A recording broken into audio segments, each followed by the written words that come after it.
Drumroll finishes, and the target is hit. And names it. And it comes on finals night, and it's a knockout. Brilliant! Dirty Harrison! Van Velzen!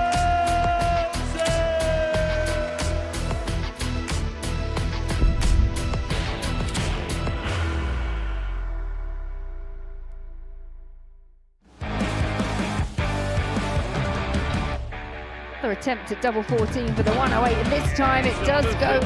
Leaves double 16, and that's a 1-3-4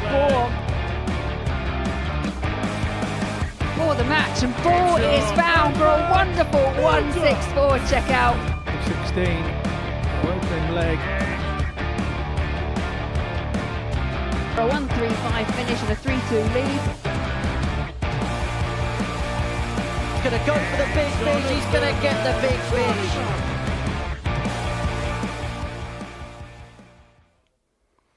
Hello, good evening. Welcome along to the live lounging pause. It's quite the sporting Saturday, isn't it? The Six Nations came to an end early on this afternoon, and it really is a scrum to see who is going to make it through to finals night tonight. 6 players all in the hat for the 7th spot through to Champions Week. We're going to be watching all of the action tonight in the company of the 2015 World Champion and the multiple WDF ranking event winner, Laura Turner. Guys, great to have you both here. Laura, it's been quite the week, and I can imagine for you quite the emotional roller coaster as well. Yeah, it's been an experience, a new one for me. Obviously, having my husband playing in the in the week and now making it through to the final. But yeah, it's all good and it's all positive, and one to chalk up to the experience board. Not sure I want to do it again too soon, but yeah, it's been interesting.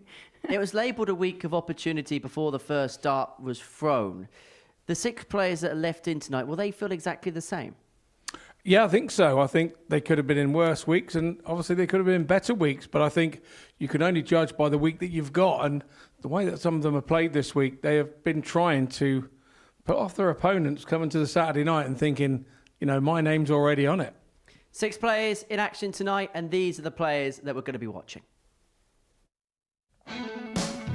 Neil Duff, fresh from his disappointment of double trouble 3 last week, picked up 28 points in Group A and is looking for 6th weekly title across all formats. Derek Coulson won all 8 matches in Group B, looking for a 3rd Champions Week appearance tonight, having made each of the previous 2. Martin Turner was in the winner's circle at the Scottish Classic not too long ago, and now is looking to add a Super Series title to his ever-growing collection. Charlie Manby came into this week with a big reputation. A record development tour average of 130 last month. He's searching for a senior breakthrough here at the Live Lounge.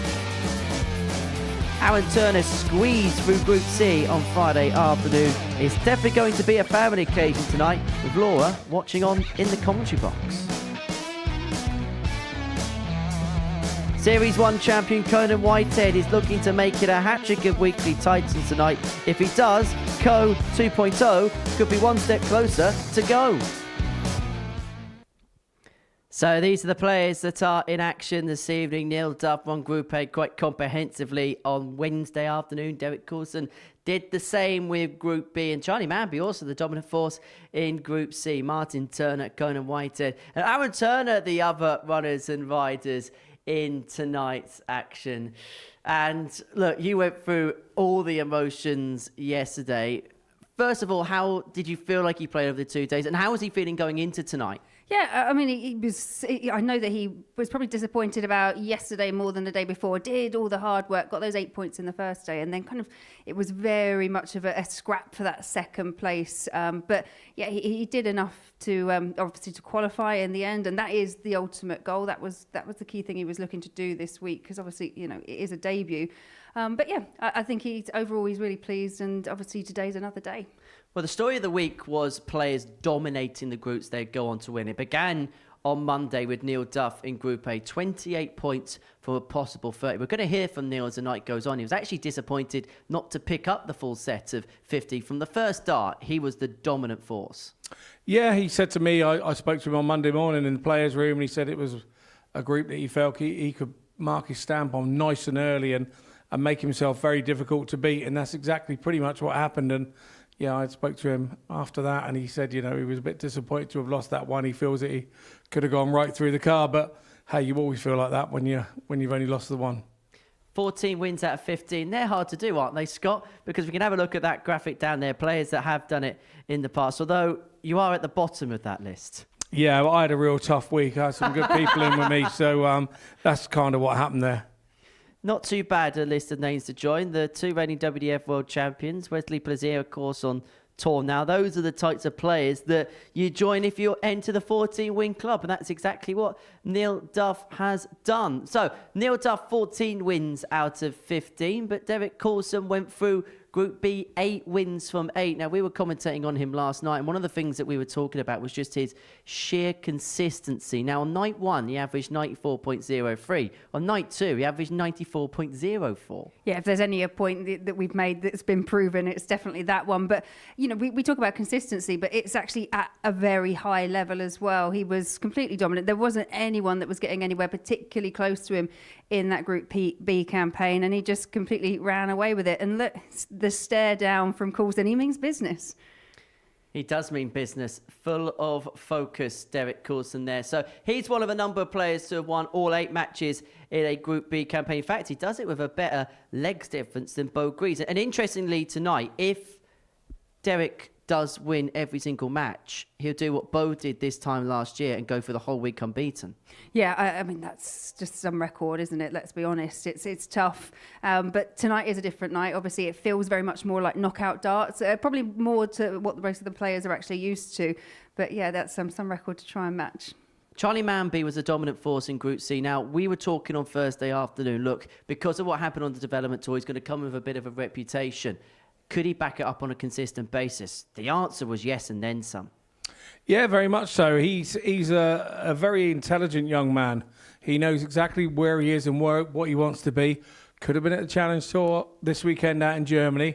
Decided this was probably better for him in his development, stage time and everything. And that's proved how it's been this week. And he's been pretty dominant there in that Group C. And like I say, I think he made the right choice. I want to show you some stats here, Scott. These are the players that won their groups and how dominant they are. Have we ever seen a week here at the Super Series where the players that have gone on to win their groups, all 3 groups, have been so dominant in doing so? I'm not sure that we have, actually, because, even if you look at Neil Duff there with his 85, he's the lowest of the lot, and he only lost 1 out of 15. And I think had he have been pushed harder in that group, he'd have been up in the 90s as well, without doubt. Because he does the numbers, he usually does. And I think we're going to see a different Neil tonight because he's going to have to do bigger numbers if he wants to go deep into the tournament. And just as a quick beeline, you look at the numbers of the 2 players in Group B and Group C, that could be enough to get in Group A if they win tonight. But moving on to the other runners and riders that are in action this evening, the former champion Conan Whitehead has always promised us that it's going to be Code 2.0 at some point. Night 1 didn't quite go to plan for him, but yesterday he looked business-like, didn't he? It just started to click. There was that slight, hiccup. Martin Turner, his finishing, he absolutely kind of almost decimated the hopes of Whitehead to get through because he lost 4-0. But it was that very last game. It was very exciting for us, and you just see him beating Kevin Edwards there just to secure the place. But yeah, it was a much better level from Conan throughout the night. Martin Turner came second in that particular group, somebody that you'd know from your times on the BDO, WDF circuit, et al. For him, this would be a massive title to win tonight, wouldn't it? Yeah, it would, but he's one of those players. He's a bit longer in the tooth. He's seen big games and big matches, and he's played all his life for nights like tonight. So he's the sort that doesn't usually let things pass him by. So it'll be interesting. I think it'll be all how he starts tonight will be how he progresses. If he starts really well, he could be like a tiger on your tail. Well, let's have a look at how tonight is going to run. 2 groups of 3. Now, we spoke about this yesterday afternoon. There was a possibility that only one of the Group A players would make it through to the finals. It turned out to be that case. The dominance really did come from the players in the second half of the week. Yeah, absolutely. I just think perhaps for some of them it was, the week was getting longer and the fresher players coming in just really took advantage early on. And like I say, a lot of the damage was done on Thursday. There was a lot of people already chasing and they just happened to have come from Group A. But it is unusual. You normally, you do normally get a few more players coming through from Group A, but it's the way that this week seems to have gone. Let's have a look at the odds then, and I apologise in advance, Laura, for this, because Aaron's at the bottom of the betting at 14-1. Neil Duff off at 2-1 favourite, Scott. But is it one of those nights where you've got three players that are so dominant in their groups that actually, if you fancy one of them three, take your pick because maybe there's a bit of value with a lot of them? I think you're probably right, actually. I think Duff's probably at the top of the pile because he's been here so many times and he's been proven here and he's proven himself here. Whereas probably the other two players, Derek and Charlie, although they've been doing the averages, they've never kind of won a week yet and won a series yet. So I just think they've gone for Duff because he's the regular here and he knows what to do on a Saturday night. Should be fun. Try and enjoy yourself, Laura, if you possibly can. This I evening. will, I promise. Right, we shall see you both in the commentary boxes, 18+, gambleaware.org, if we're going to have a flutter on the Super Series tonight. Right, let's get into the action then, shall we? And it is Aaron Turner that is straight into proceedings. He takes on Neil Duff, who's looking for a fifth weekly title this evening. If he does, he matches Steve West's tally of weekly wins and also draws level with Andreas Hammerson for all-time weekly wins. We'll talk about that as the night progresses. But for Neil, he is hoping for a big night. Him and Aaron Turner, game one, an early one this evening. I caught up with both players. Aaron, first appearance here at the Live Lounge in Pause. First of all, how did you find it out there? Yeah, absolutely fantastic. No, I loved every minute of it. Yeah, fantastic.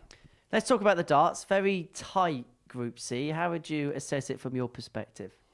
Yeah, I'm happy. I come here with the just wanting to get through to Saturday. That was sort of my goal, and that's what I achieved. But no, it was a very tight group. Not a lot in it. Overnight, 8 points to your name going into Friday. What did you feel like the job was needed to be done to get through? Well, I know we're all level on points. I knew I had to beat either Charlie or Anthony to give myself that realistic chance. So, that was my goal, to beat one of them, and hopefully results will go my way. To tonight then, in terms of the dynamic, does it feel completely different now compared to playing during the week? No, not really. It's a game of darts. Just looking forward to it. Debut week, how much you'd like to cap it off of a win? Well, of course, that'd be fantastic. That would be the dream. But, I'm just going to go out there and enjoy myself, and give it my all. And what will be, will be. Wish you well. Good luck. Go well. Thank you. Neil, another Saturday here at the Super Series. 28 points in Group A. What would be your overall assessment of how you played? Yeah, should have been 30. I was disappointed, actually. After Wednesday, I was kind of disappointed that I did drop that match on Monday. But overall, listen, anybody wants to want to win an A. Just safe going through the drama of Group B or C. So got it done, got a couple of days off, and I had a wee niggle on my arm on Wednesday. So, the 2 days off can now come at the right time, ready for tonight. So the rest was, and also as well on the back of last, it was the couple of days needed too. Yeah, it's just kind of, played 9 days out of 10, so you do need to have a bit of downtime, and that kind of refreshed me up again. I'm very aware of the curse of Group A winners, but I've had a good practice last night, and I practiced today, so I'm still fresh and ready to go. Last week, double draw. I know it was something that you wanted to win, but this is the serious business, isn't it? This is where the real money comes into play. Yeah, well, this is the first step to Champions Week, and probably the only thing that I haven't ticked off down here, which I need to do. Win this week, get in the Champions Week, and then get my record back there off Andreas, who's took it off me last week. So, we're still very much vying for the weekly win title, You know where you're at, don't you, in terms of weekly win titles, and then who else is just slightly above you in the list? Yeah, I always knew it was kind of me, Andreas, and Steve West that Luke Littler kind of set the benchmark, and you know me, I want to supersede all of that there and become just the out-and-out king of Modus, and that's what I'm out to do. Well, win tonight, make it 5, level with Steve West in the weekly sense. I wish you all the best. Good luck, Neil. Cheers, mate. It's the Duff man, Neil Duff!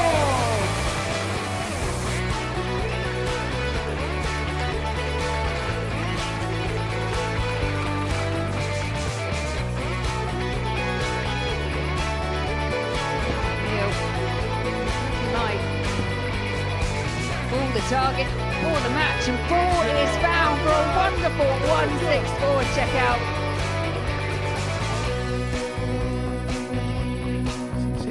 180. He's sort of found his mojo a little bit here.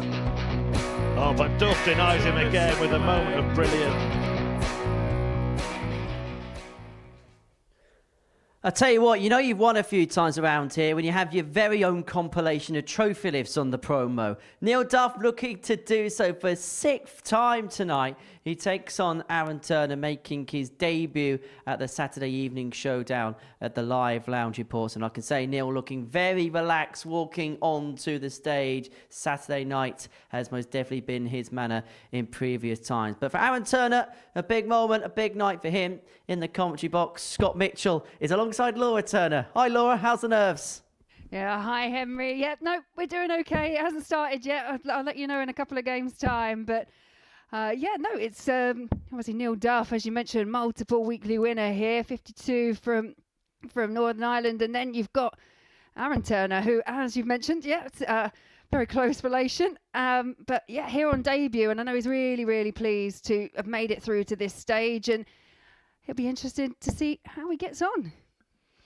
Yeah, absolutely. I'm pleased for him as well. I've known you both for a long, long time, and so I know how much he wants to be here on a Saturday night. And I know the odds compilers don't seem to give him much of a hope, but I don't think Aaron would worry about that. That's not his way. Ladies so and gentlemen, he'd best rather of be order, the please. underdog and know that First he has no leg, pressure it's on every Neil to game and throw nobody's first. expecting him to do anything. Game And on. that's when Aaron performs his best. So it's the Duff man to get us going, and Neil Duff, obviously, we know nothing more to be said about him in this building. He's right up there with the all-time greats here, and part of the furniture. Yeah, Henry and I were saying there was that one time with Neil Duff where I think he played in a Champions Week, 60. then played in a Specials Week, and then played the first week of the next series. He was here for nigh on a month at the Super Series. Yeah, he's 100. yeah. We do joke with Neil away from the board and away from here that, you know, maybe he's got a bunk bed round the back here somewhere behind the board, but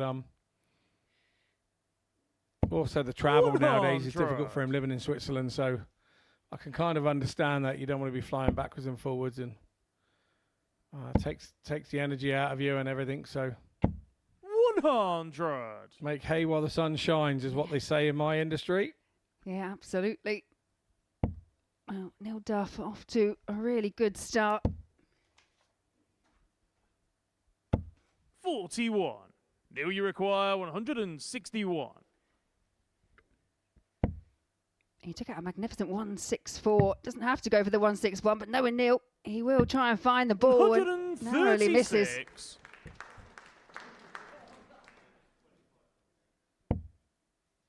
Aaron won't be too bothered. It's not on his throw being back on 300. He'll use this as a little practice throw. 140. Neil, you require 25. Oh, I missed a single number, and yeah, disappointing for the Neil Duff. Shake of the head. Has to burn a dart. Double four. Game shot on Yeah, the well first adjusted leg. there by Neil Duff. Yeah, nicely finished from Duff, but Aaron had hit a nice 140 Second there. leg. It's Aaron Sat to throw himself first. in, and Game on. he was sat there on 160 waiting to go, even though Duff had such a good leg.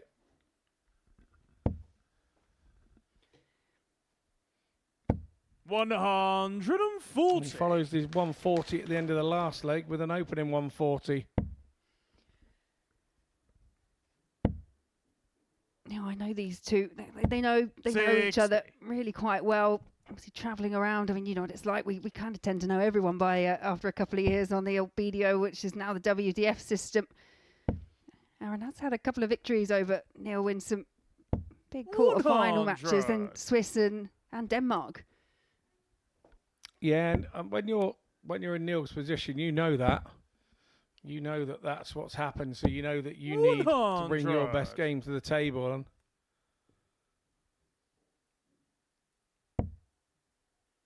but of course, Aaron knows it as well, and he knows that there's nothing to fear here.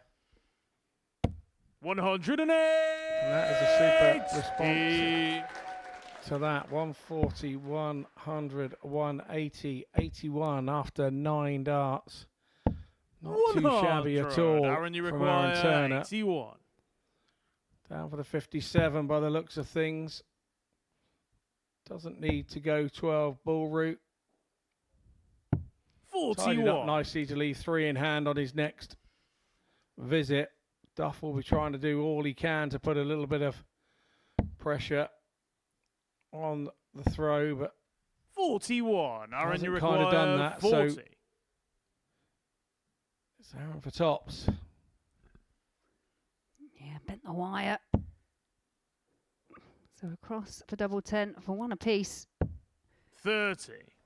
Yeah, and that'll be disappointing. He knows he's coming back, but when you do have that target left, you don't really want to be creeping inside. You start chasing around the board for doubles. 100. When you watch his Aaron, back, you Aaron, I didn't require say that. 10. That was the wife. Yeah, he'd agree, I'm sure.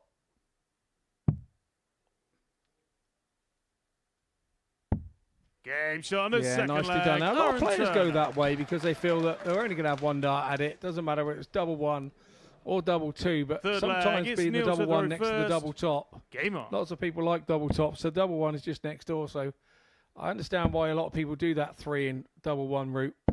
100. Yeah, but good. Used it to good effect.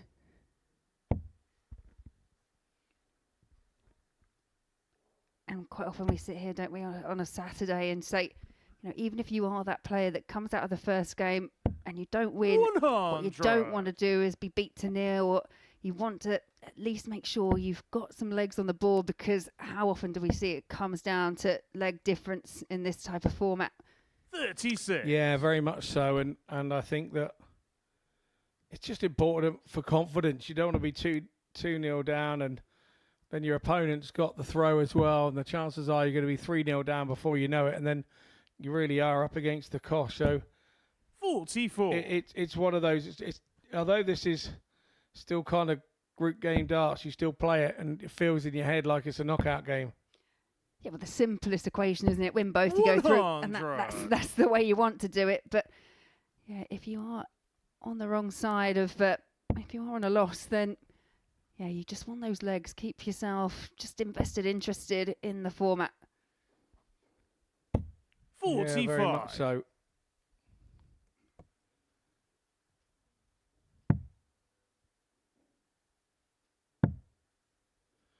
Two troubleless visits from Aaron, and 59. left the door open for Duff to accelerate into the distance, but he didn't take it.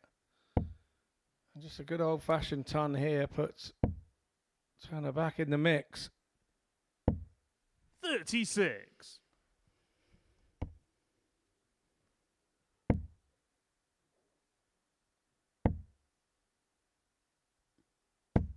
$55. Yeah, you can see some frustration creeping in for both the players at the moment. I mean, it's difficult. You must feel the same thing, or you might not. But that first game is always the worst, especially if it's the first game 85. of the whole evening as You well. require I've been in this first 151. game from both sides here. I've been in it from winning Group A, and I found that extremely difficult. And I've been in it from getting through, as Aaron did, and I felt a little bit easier 71. about throwing second, actually. I didn't think the pressure was on me so much.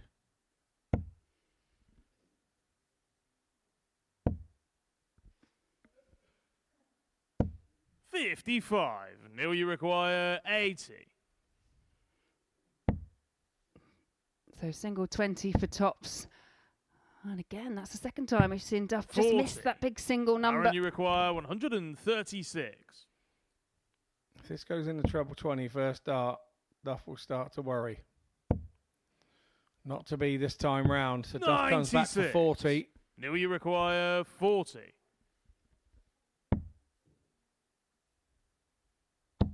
Game shot on the third leg. Neil Duff.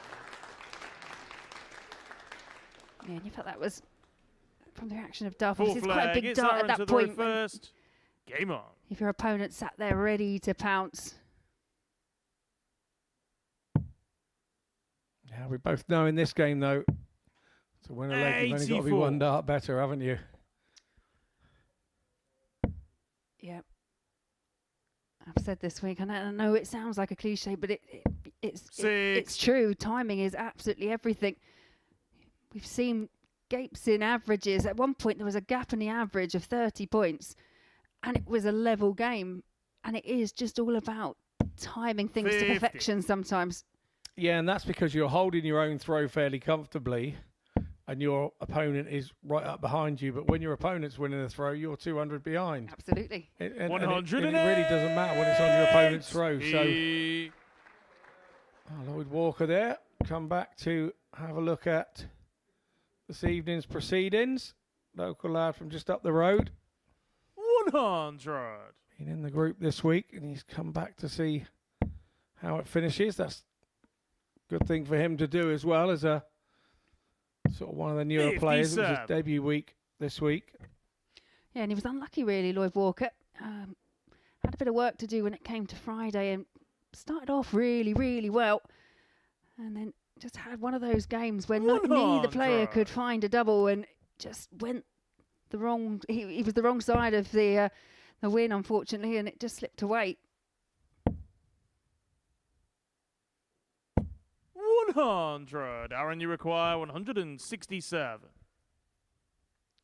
And the 167 not going to go, so Duff has an opportunity to stretch the lead.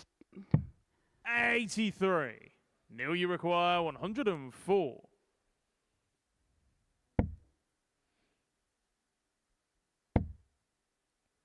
So 2 chances at the treble 20. 56. Aaron, you Neither require converted, 84. so a real chance here for Turner. Should get a dart or something. He's going to get 2 at 24. We spoke about moments. 72. And is this a big Neil, one? you require 48. Yeah, that miss could prove costly. 1 dart left for double 8. 40. Misses by a fraction, Aaron, bends you the require wire. 12. So it's Turner then after double 6 to level things up, Shot and he on the does full that flag, beautifully. Aaron Turner. Don't need the third one on the ghost throw there, Aaron. 5th flag, it's Neil to throw first. Game on.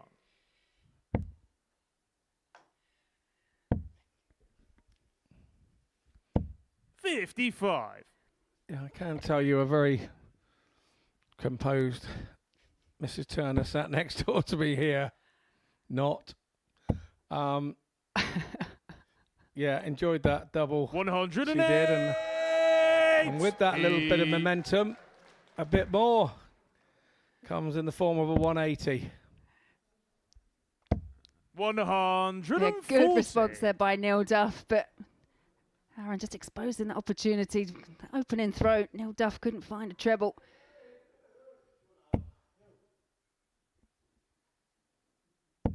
$85.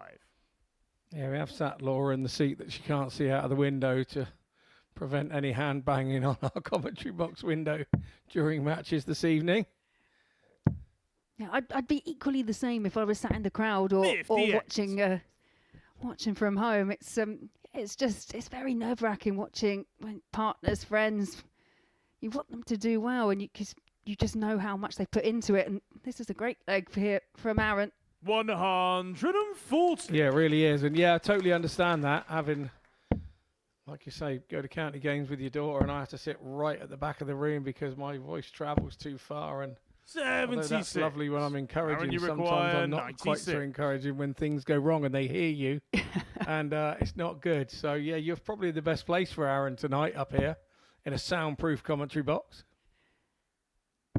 Game shot on the But that's an exceptional breaker throw. A great finish there by Aaron Turner to take the lead 3-2. 6th flag, it's Aaron to throw first. Game on.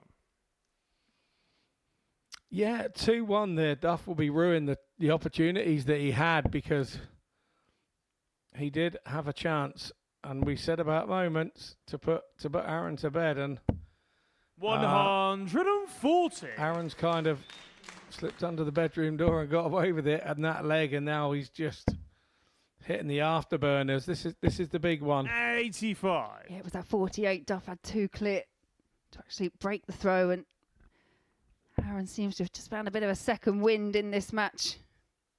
And I've got to be honest, I'm not convinced when he went for the 48 that he actually went for the 16. 85. I have a feeling he went for the 8. And that's why then that put him off having to go for the 2 darts at double 16 for Duff. But he's now trying to make amends. 85. But he's going to have to straighten him up a little bit more than that if he's going to get back in. He's had 2 scores of 85 now. I try to explain to people, if you can turn those 85s into tons and it's 2 in a row, you're an extra 30 points on and the game looks so very much different. 100. But also, especially if you hit a treble 20 with your first dart, and it's your last dart slipping, it also makes you feel better because they're all straight, they're all kind of around the target you're going for. There's a frustration when you are essentially spurning a dart. Well, Aaron's got himself into a position where he's sort of like 95 in front plus these. And he'll be looking for a treble last dart. 82. He finds it. And again, moments sometimes are 3 darts or they're 1. And I think that was a big moment in this one. And there's another big moment coming. 171. Yes, it is indeed. Clever counting there from Duff. That leaves himself on a 2-darter. And a situation where Turner looked out front and hot on the heels. He's now got tops left with 1 in hand. 54. So, Neil, you Duff require having a chance at 100 to level it up. Yeah, that's low and that's awkward. You feel that tops will be the route here. And there's 1. Oh, Yeah, that's well John, a taken sick by flag. Neil Duff to level it up Build at 3 apiece. And I mentioned earlier that opportunity that Duff had earlier on. I think that was a real opportunity really for Aaron to tidy up the match at 4-2. But here we are, 3 apiece. You have to say that was the second swing in the game, isn't it? The first 83. twist in the game went Aaron's way, 2-1, and now it's gone against him. But you can't think like that. Once it's gone, it's gone. Aaron has the experience to deal with this. We know it. 140. There we go. Another 140.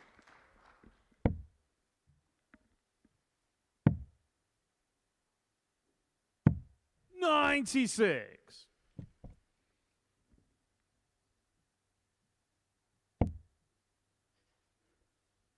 Yeah, how he'd like a maximum now. Not going to happen. 95. 2 already in this group, and 5 140s in this match as well. He's played well. 100. Yeah, it was kind of that tentative start, wasn't it, from them, and kind of the game's grown as it's gone along. 81. Yeah, and that's that loose start that we were talking about earlier.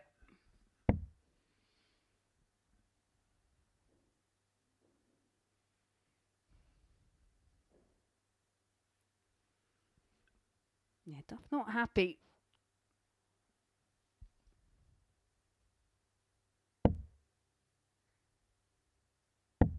$134.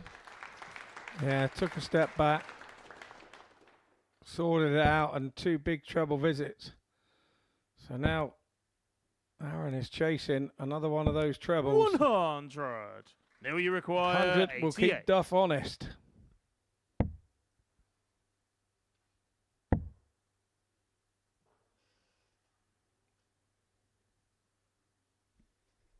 Double 7 the shot, target. and Double the 7 match. is taken, and it Build-up. is Neil Duff who comes for a real battle with Aaron Turner to take the opening match 4 legs to 3. There were match opportunities for Turner, but it's the Duff man that picks up the points in Group 1. You can just see the averages, not much between them, and 50% on the doubles for Duff, including that 100 checkout. Well, coming up next, we've got our first match of Group 2, where Derek Coulson will take on Conan Whitehead.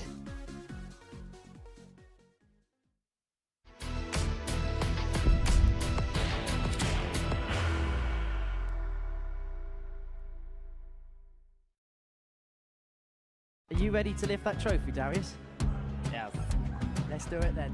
Ladies and gentlemen, your Modus Super Series 9 champion is Lucky D, Darius Lava!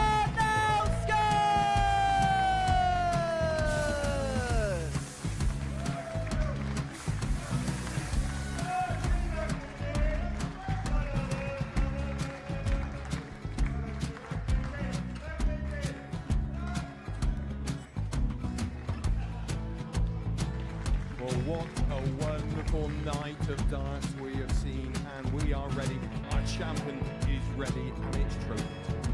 So receive the trophy. £25,000. The new Modus Super Series champion, the Terminator, Marvin Van Velzen.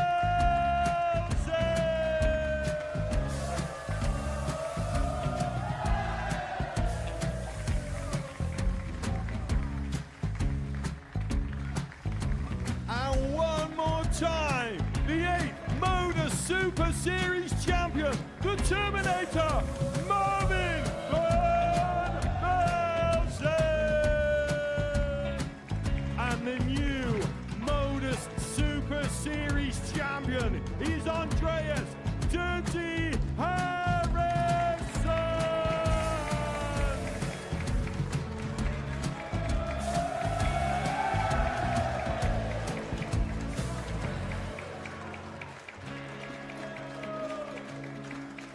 And one more time, the 7th Modus Super Series champion. Give it up for Andreas Dirty Harrison. The moment we've all been waiting for. Would you please show your appreciation for your Series 6 Modus Super Series champion, Scott Taylor.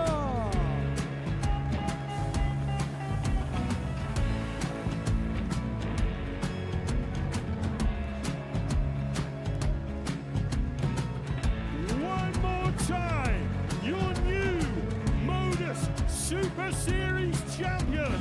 He is Chucky. He is Jim McEwen. Ladies and gentlemen, your Modus Super Series champion, retaining his title, the Nuke, Luke Littler!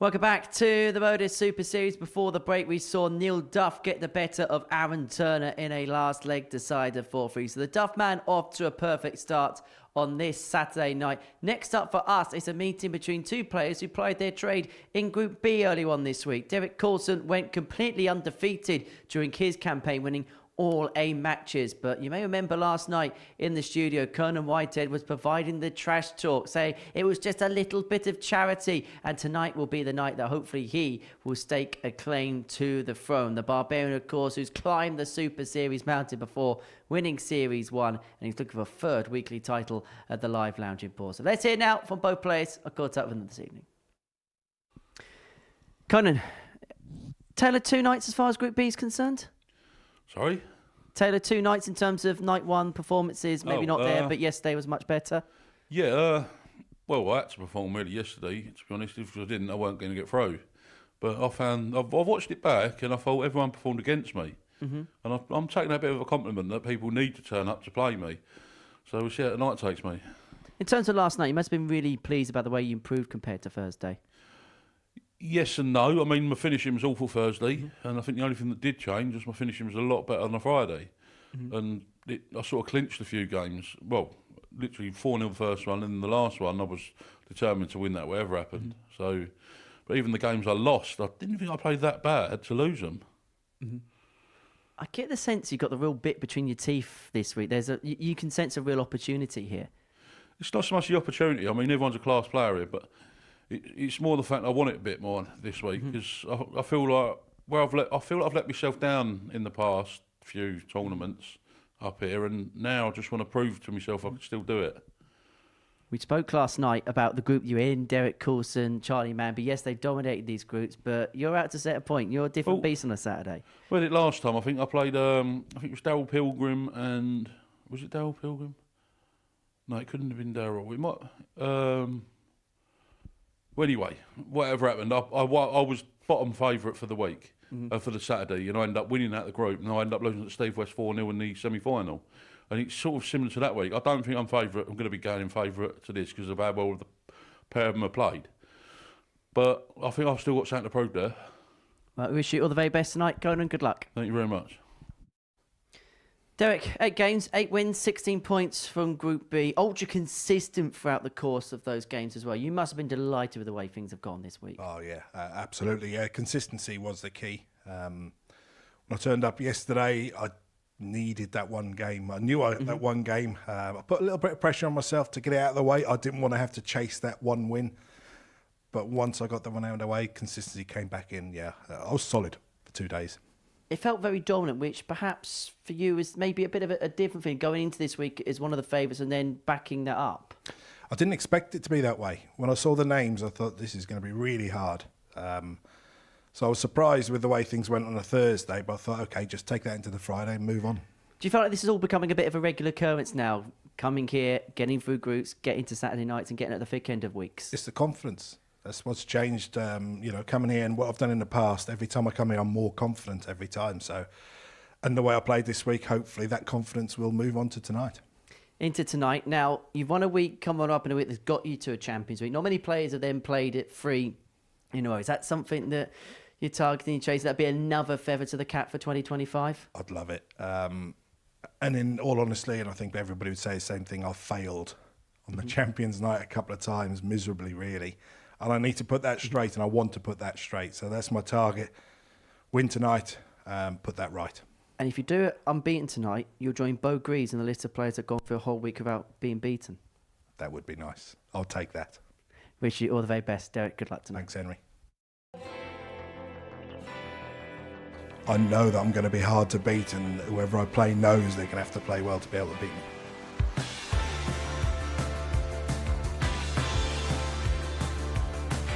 In the last. His MO, we'll see that another attempt at double 14 for the 108, and this time it does go.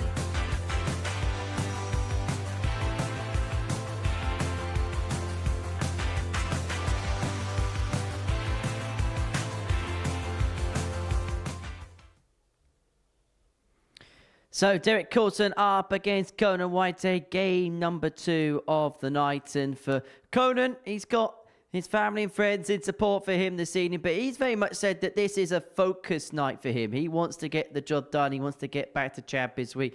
Where Derek Coulson's just been the most consistent performer over the last couple of days here. Came straight into Group B, won all 8 matches, and now looking to make it through to 3rd consecutive Champions Week. Whitehead and Coulson, game number 2 in commentary. Laura Turner and Scott Mitchell.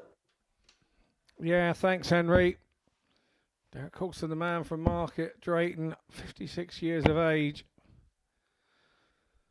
And he has one that I've run into in the seniors once or twice and came out of nowhere. And he's playing Conan Whitehead, who 39-year-old from Raynham, Series 1 champion, and he's looking to get himself back to a Champions Week. And if he's to do so, you feel that he's going to have to start his night by beating Derek Coulson. But Coulson has been a different animal this week, a very much more focused animal. Game on. I know that he's changed his weaponry that he uses. He was a little bit concerned. I spoke to him on Thursday. He's been using them for a while and practicing with these darts at home for a while, but he hadn't had the opportunity or confidence to want to come out and use them. And what I saw on Thursday, and if he's been waiting for 2 months to bring those out, I just don't understand it. But he's got them out here now, and wow, the 180 opens up and proves my exact point. Yeah, I got to see him last night, and just such a solid player, solid throw. 100. No one could really get that close to him. Conan Whitehead faced him twice in that Group B campaign, and both times Derek Coulson came out 4-1 victor. 26. His overall game is what's impressive. His scoring is on point, and his doubles are sort of around that 40% mark, even on a bad day. And If you can get around that 90% area and you're winning, you're getting a chance to win games and legs all the time. And Derek, you require his interview on Thursday when we got him in, he really wants to take. He knows he's 56, but he wants to maybe take this on, go to Q school next year. He's looking at this year as a big stepping year. You don't have to be 18 to be good at darts. You can do it still in your twilight years, and he's looking to take every opportunity he can take from here on in. Yeah, it's one thing I've always said about darts is just that. Derek, that you fact require that, 78. it's timeless, it's ageless. We've got players playing at top level at the age of 12, and then we've got them all the way through into their 70s and 80s. And this is double 12. Game shot on the first leg. Derek It's for a Coulson. 14 dart holder throw for the opening leg for Derek Coulson. And that's where he is, isn't he? He's between Second leg, those kind it's Conan of to throw first. Game on. 5 visit throws for Derek Coulson, 5, maybe 6, and he's just always averaging around that mid-90s average. 100. But with Derek, you watch him, and an 18 dart throw, 18 dart leg for him feels like a 21 or a 22 for somebody else, because he scores that well. He just gets his head down. 108. And once again on points, he's had 2 180s already. And he's only had 6 throws. So it's, yeah. 121. He's an outstanding scorer. And if he can continue to do that and stay in this current bubble that he's in, and you can see him setting the world alight, you really can. Yeah, both leg 1 and leg 2. 105. Goes 4 darts into the treble 20 to open up, and it just puts a world of pressure on your opponent. Conan himself has gone ton 1-2-1 ton, but still all the initiative here with Coulson to try and find an early break.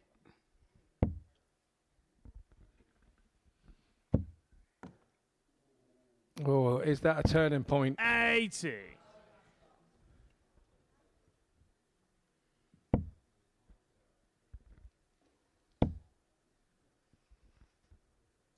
$140. Derek, you require 136. Good set up play by Whitehead. Coulson, this is well within his range, but not going to be. So Conan will be back to level us up at 1 apiece at this 45. early stage. Conan, you require 40. And Whitehead to take heart from the fact Sean, that a Coulson second went leg. wayward Conan there when he Whitehead. applied the pressure. Third leg, it's Derek to throw first. Game on.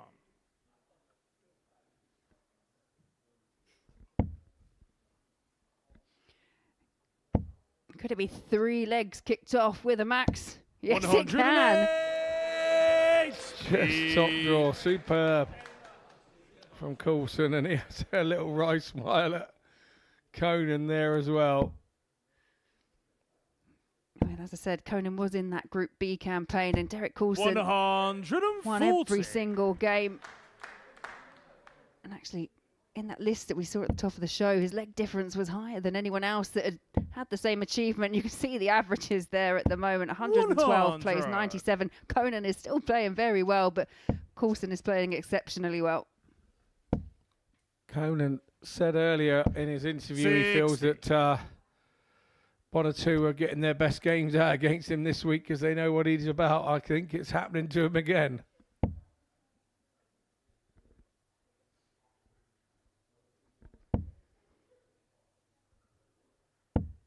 $81.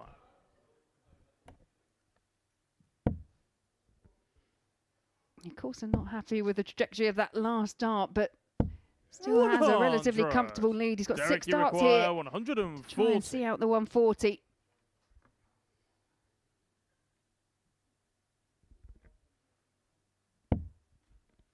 Yeah, finds the first treble, looking for a second. Double 10 for a 2-1 lead, and that is brilliant from Derek Coulson. I'd go as fast to say is outstanding. Full flag, it's For Conan to 12 throw dart first. Game on. hold of throw, and at the moment, after 94. 3 legs, he is running an average of 111.47. And Whitehead back on 94. which really is not too shabby at all either. 97. Coulson, they're not able to make it 4 legs from 4, kicking off with a 180. 92.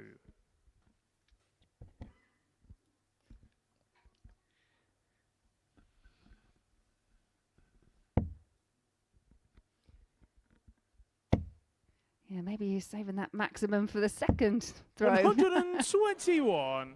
Almost. There's our double stats. So check out stats. Nobody yet to miss a double. 41.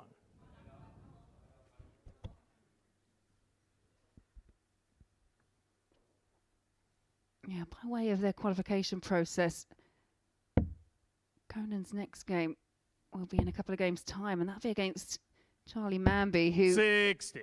topped Group C in a rather dominant way as well. Conan finds himself against 2 of the more dominant players from this week's groups. 65. Yeah, Manby from Yorkshire, and he really did play superbly as well. A very interesting week finals we have here this evening for you. Don't go away. It's just warming up. Treble 19 would have left him double 16, but that's really tapping on the require shoulder of Derek Coulson there. 123. Yeah, it is, because Derek Coulson's thrown everything at Conan, bar the kitchen sink. It's going to be his big 16 now. Oh no, he went for a 48. That's a 7. Yeah, I think Conan in the background just realised that isn't in the big 16. He knows he's coming back and he's geeing himself up. It's a part of the game that you see from Conan. He is very much a player that likes to be pumped up. He's going to get a dart, a double 16. 54. Derek, you require 40. Yeah, telling himself that was weak. Game shot on the 4th leg, Derek Coulson. Yeah, not just that, with Coulson sat on tops and now 3 from 3 at the doubles. 5th leg, it's Derek to throw first. If he afforded him the opportunity, he was going to be in a spot of bother, and now that's a break for Coulson, and he has the darts here to see out the match. We know how he usually starts.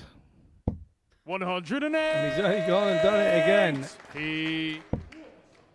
Yeah, the crowd in tonight making good use of those maximum signs. 95. His 4th 180. And we're in leg number 5. More than impressive stat as he continues to impress with all the stats. And there we go. 11 for Coulson, 90 for Whitehead. And one of the things 25. Derek Coulson did say this week is that everyone calls him consistent, and he is very consistent. He said, but I wouldn't mind being known for having a few big averages as well. So I think this is his statement piece to kick us off. I think sometimes you've got to be careful what you wish for, because sometimes you're doing 94 averages and you think, there's more in there, and then your next game you're an 86. So sometimes I tend not to mention it. I try to stay away from it. Derek, you require 76. Well, this to seal up a 4-1 victory in rapid time. Single 16. He's been perfect on the outer ring. Tops is the target, and he is perfect still. And that is a 4-1 win for Derek Coulson over Conan Whitehead. Conan Whitehead throwing everything at him at the start, tailed off towards the end, but it was all about Derek Coulson. 4 maximums in the match, a 140 checkout, 4 from 4 on the outer ring, and there you see the average just shy of 110 for DC.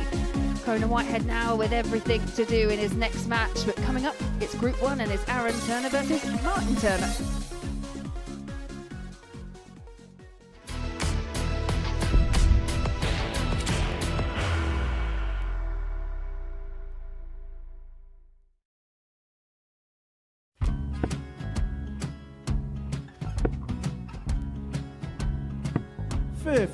Charlie McGuire, 164.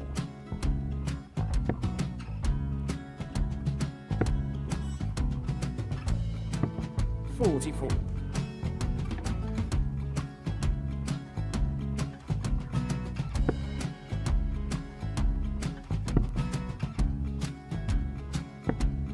$32. Charlie require 120. Well, 120. He's got a fair, at least 2 handfuls at this. Just needs to stay 60. there. That's a good shot. Halves his score. Leaves himself on a 2-darter.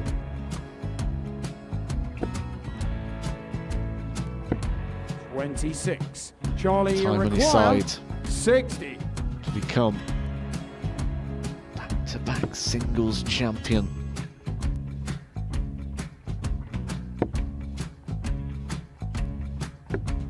$40. Definitely a couple of nerves in those last 2 darts. But he'll be coming back. It's a moment he's been in before this situation. Standing at the back of the stage, Charlie approaching the require Yoki with 20. a chance to win the title.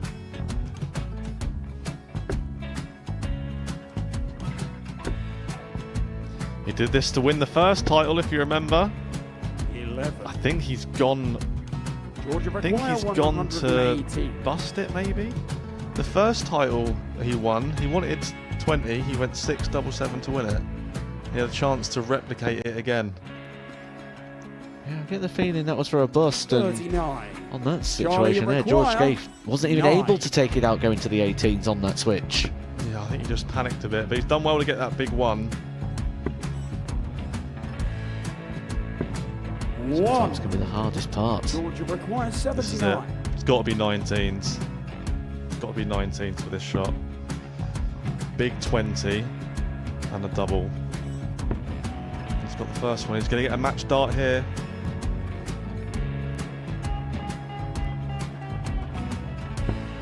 $59. Charlie Threw the entire require body into that 8. one. Just didn't want to let go of the dart.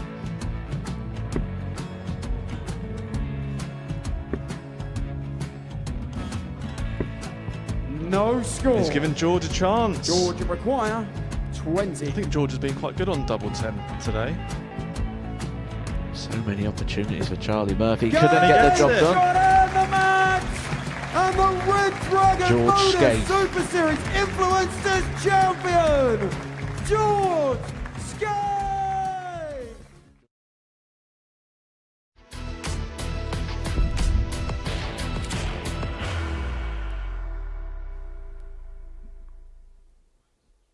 Welcome back to the Modus Super Series. 2 games down on this Saturday evening. In the first, Aaron Turner had match darts to get the better of Neil Duff, missing a couple of opportunities on the back of the 94. Neil Duff doing what Neil Duff tends to do when one person misses, taking full advantage of the opportunity. He found himself 3-2 down in the game. He saw the couple of misses from Aaron. He took out the time with the tops, and he would then go on to claim the win from that point onwards. So Neil Duff won the first game in the last leg decider 4-3. And then before the break, it was an absolute demolition from Derek Coulson. Average of 109.73, 4 180s, 4 from 4 on the doubles, and a 140 checkout to make it at 140 there to make it 2-1. He sealed a 4-1 victory against Conan Whitehead, and a 4-1 victory, as you can see there, for Derek Coulson, and this is how he did it. 109.73 average. Conan Whitehead was hardly given a look in at all in that particular encounter. So, victories for Messrs. Duff and Coulson to kick off, shall I say, the night's proceedings here at the Live Lounge in Portsmouth. Now it is a meeting of the 2 Turners on the South Coast. It's Martin up against Aaron. For Aaron, as we saw there, he needs to win to stand a chance of staying in because of that defeat to Neil Duff before the break. And for Martin, well, it's another appearance here on the Saturday night at the Live Lounge in Portsmouth. Looking to get more glory. I caught up with him earlier on. Martin Turner, these Saturday nights are becoming a bit of a regular occurrence now, aren't they? How would you assess the week in Group B? Very nervy. Very nervy. When you saw those in the group, you know it was going to be tough. The main job's just getting through. I can play better. I've been playing better, but it's just getting through. That's all it is. I'll take that all day long. And is that the key thing for yourself? Because I know we've spoken a lot of times about your record prior to a couple of times ago when you finally got over the line in terms of playing well and not getting through. Was that just the key, no matter what, just getting into the Saturday? Yeah, I said to myself last night, I had 4 points. I had to win one of the first 2 games, which is one of the 2 I lost the night before. Take the pressure off, and then I've done it, and I've got better of a cone, and yeah. Now, is it about taking the next step in the right direction on a Saturday evening? It'd be nice. I'm not going to lie. It's one motivation I've got left in darts. I've done a lot in the last few years. This is the one thing I need to crack, want to crack. So whether it happens this week, or today or not, I don't know. But hopefully at some point this year it will happen, yeah. And it's been a good start to the year. Obviously, the Scottish Classic not too long ago. You've had a decent one on the WDF Tour and the WDF circuit. Things are very much looking up for you, aren't they? You'd think so, but it's not been great. I've had a few health issues. I've this issue with my eyesight at the minute, which isn't good, which has been causing problems. So I've sort of been playing a little bit more relaxed, worrying about other things at the moment, and it seems to work. So as long as I can still seat board and I'm roughly hitting what I'm going for, we'll take it, yeah. Well, we wish you all the very best with that. We wish you all the best with the darts tonight. Good luck, Martin. Cheers, Henry. Thank you.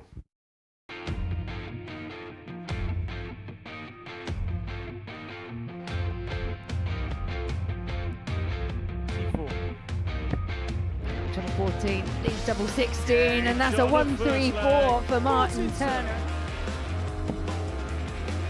This time, treble 11 would have left double 14. Instead, it's the ball, and that is beautiful.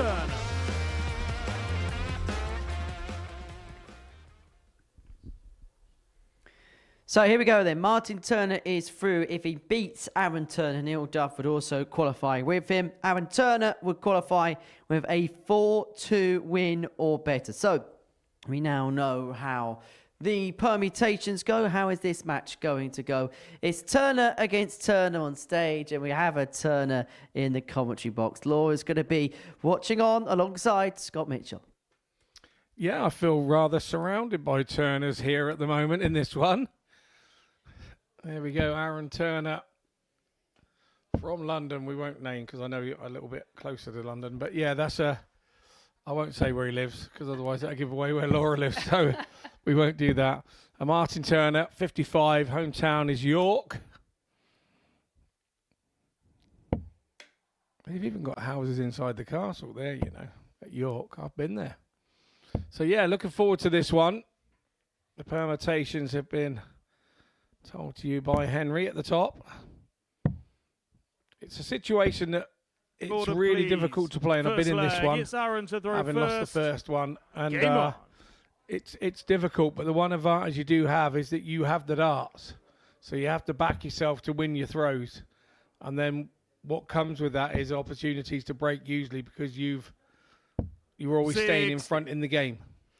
Yeah, and I just think for Aaron, just coming out and making that stronger start, he was finishing well against Neil Duff and mismatched darts to win 4-2, but he was in and around it. And it was interesting to hear from Martin as well, you know, a bit nervy. And this is the one thing kind of still left on that list of things that he is looking to do. And I think there's a lot of players that will probably say the same thing. You know, it's held in high esteem, picking up a weekly title here at the Modus Super Series.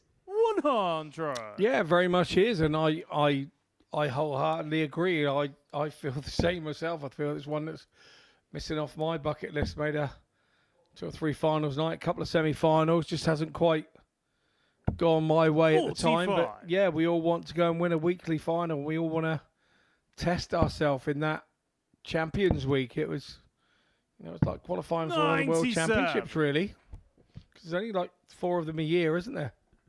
Yeah, no, it's a big deal, and there's a lot of illustrious names on that list, including the likes of Luke Littler, who's gone on to do some rather magnificent things, and we've also got a weekly champion here who'll be playing next in Coulson Whitehead, who was couldn't really find much in response to that absolute barrage from Derek Coulson in the previous match. 60. Yeah, series champion of Series 1 is nice to have on your CV, and like I say, these two guys chasing the dream. 60.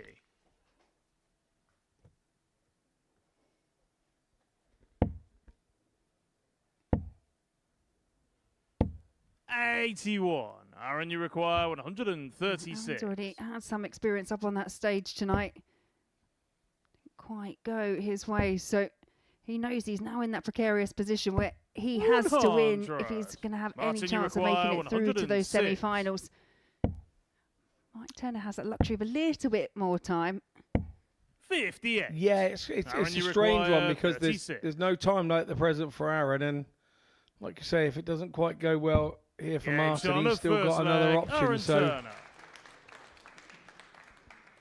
I recognise those girls. as I said to you before, I'm surrounded by Turners here. Game on. What's going on? I said it yesterday, it was going to be a bit of a family affair. 140. Yeah, both of them, especially the eldest daughter, Neve, she's right into her darts as well. 26. Yeah. Well, the oldest one's hiding, and yeah, the younger one is all for the camera. 125. So they're chalk and cheese as characters then, aren't they? Yeah. It's probably just waving at you, actually. Oh no, they know where the camera is. They're enjoying themselves.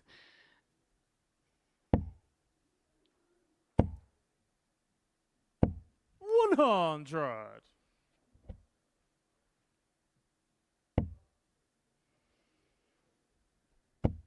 Yeah, I'm a bit cut adrift here in this second leg. Won't be too panicked. 140. Martin, you require Sequence of 136. power scoring here from Martin Turner, haven't we? 140, 125 and 100.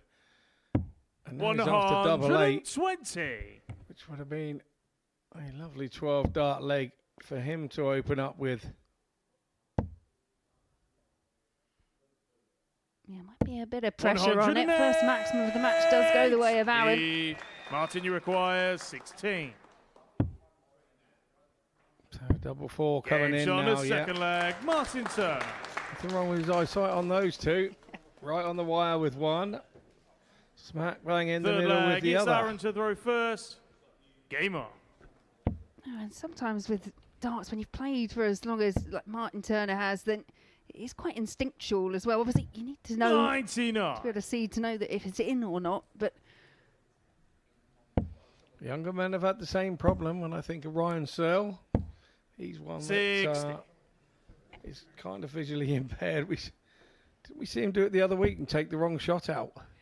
yeah, no, honestly, it's something that's happened quite a few times, hasn't it? In Searle's case. 90.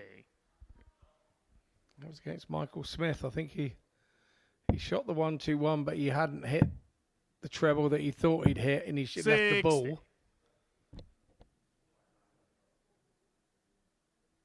And then Michael Smith went up and did the exact same shot and did it the right way. Next throw, they were both on the same number. Yeah, that hurts even more, doesn't 60. it?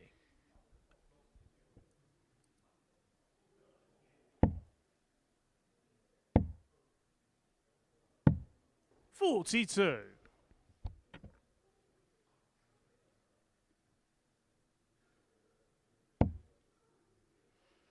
It's a really inviting first start for the way that Aaron's darts lie. 100. Well, as you said, once you've got that first treble 20 with your first dart, you're looking at 50-50 and wanting 140, aren't you? With your next two, you're hoping Aaron, that one can follow 152. of the next two, but 152 here for Aaron. He might stay there. 85. I think he was, but Yeah, he'll be back onto the 67 with Turner back on 100. 4-3. Aaron, you require 67. So we treble 17.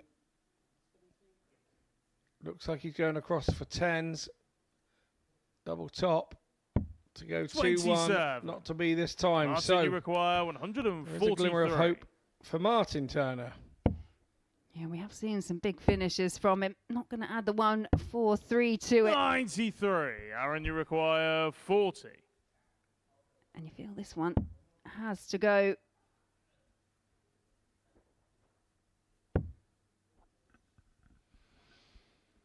Last chance saloon, and he's 35.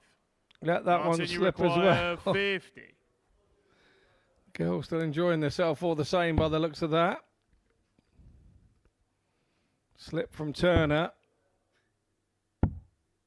32. Martin this time. Aaron, you You require can't do that in this 5. match, can you? No. And last time Aaron found himself on 5, it was 3, and that's just in the 3, yeah, and he knows it. Just that step back. Double 1, and it would be to hold throw. Gage on the third double leg, 1 is Aaron found. Turner. Yeah, Aaron's surviving a bit of a Fourth scare leg, there. it's Martin to throw first. Well, Game on. As if I know him. well, I think this was an old church before it was a nightclub, before it was a darting venue. So 140. somebody may well be listening here. Just losing a little bit of form when it comes to the release. 85. Right on cue. Hits a treble 20. Once the wife starts telling him he's missed a bit of form, he didn't want to get told off again, did he?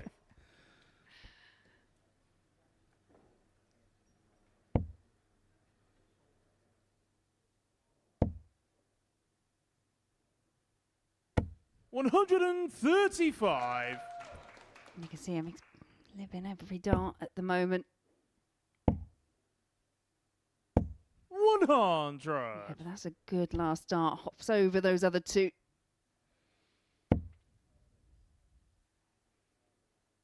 He's in the treble again. 85. Once more, he's got that stray one into the 5.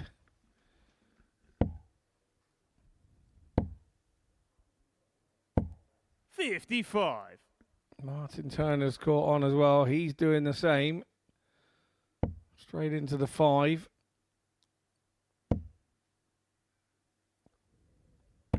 $140. Yeah, what a time to hit a Martin, you 140. require Speak about 161. moments, and now lots of pressure on the 161 for Martin Turner. 65. Yeah, sensible Aaron, you switch at the require end. 56. Leaves him on a 2-dart checkout, but Aaron is also on the same, and Tops is now the target. And Tops is Gage on the found, and it's a fourth leg, Aaron 3-1 lead Turner. now for Aaron Turner. Fifth leg, it's Aaron to throw Not first. forgetting, Game on. if Aaron Turner beats Martin Turner by 4-2 or better, Martin Turner will be heading for the exit door. 140. I've just been told in my ear that was slightly wrong. So I do apologise 140. to our Pluto TV viewers.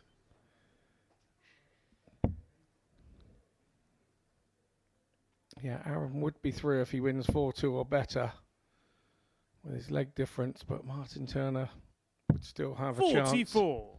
of getting himself through against Neil Duff.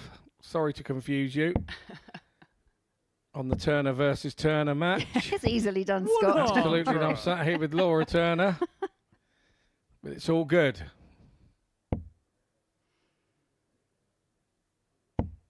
Yeah, it's a bit of a strange combination, isn't it? That 108.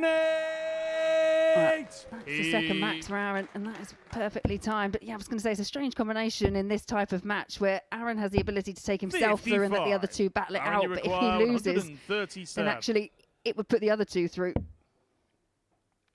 I think that's what makes this round robin scenario on the Saturday night so interesting 97. and so enthralling. And what a big last start that was as well from Aaron.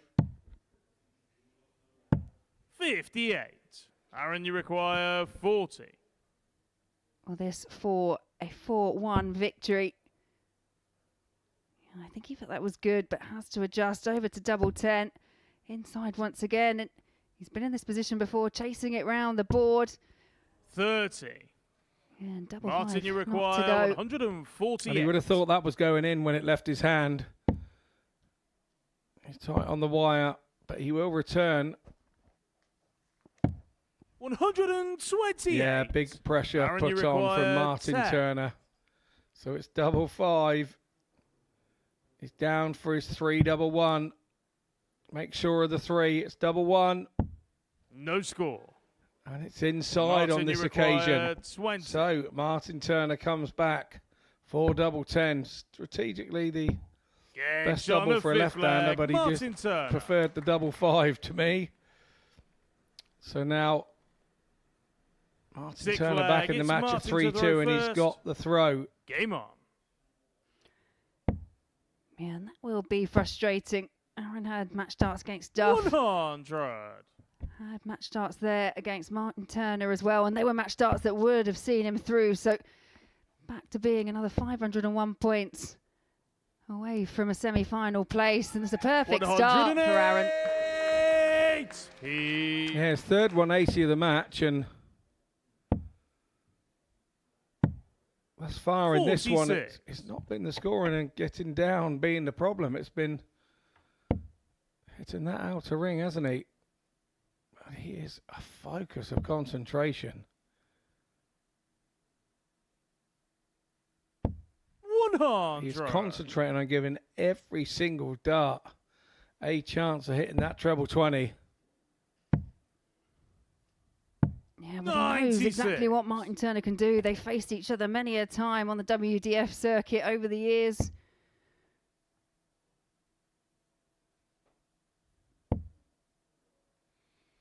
And that's respect on both parts as well. 57. The way that they're playing. These games are never about the averages. These are about survival. 99. Aaron, you require 164. So both now on a lengthy shot. Not going to go this time for Aaron. 82.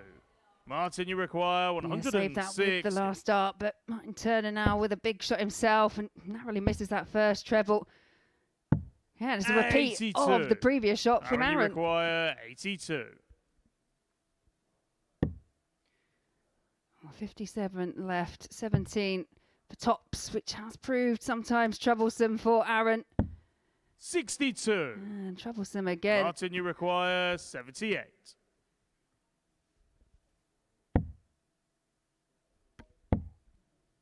Tops for 3 apiece. 38. Martin Turner Aaron, just you the other side of the require wire. 20. Big moments in this one. Inside the 10s again. Just on the top wire of 5s. Can he just crawl down under that? No score. Oh, he's gone too far. Martin, you require 40. So Turner back for 40. Game shot on a sixth leg. Taken with Martin the last Turner. start by Martin Turner.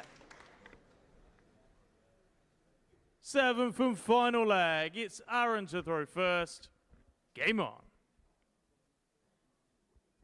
So several match chances come and gone for Aaron.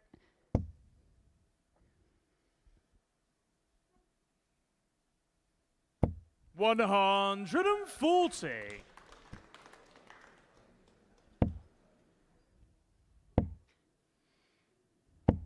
$95. So then, Laura Turner, if Aaron Turner beats Martin Turner 4-3, we could see ourselves on a 9-dart shootout. There's a potential of 60. Yeah, it will all come down to that very last match between Martin and Neil Duff. 100. But you're right, the scoring phase hasn't been a problem for Aaron. 5 140s, 3 180s, but it's 3 from 16 on the outer ring. And several of those, as mentioned before, were match-winning opportunities.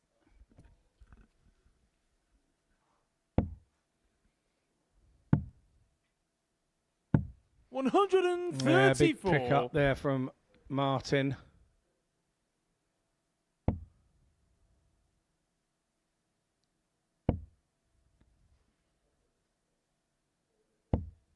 $100. Yeah, that was a big last start because Martin will be looking to set up something if he gets the opportunity to return. And this is big. 136. Aaron, you require 141. Yeah, the 141 not going. 96 left. 105. Both on 36. Martin, you require 36. Game shot. And the It's been some match, Martin Turner. and there have been nothing between them. But it's Martin Turner wins that one 4-3. He will progress to the semi-final. Neil Duff is also through with that result from Martin Turner. There's the averages, nothing between the pair of them. You have to say, it's a shame to see one have to go home, but on this occasion, it's Aaron Turner who will depart in. We'll be back shortly with Conan Whitehead versus Charlie Manby.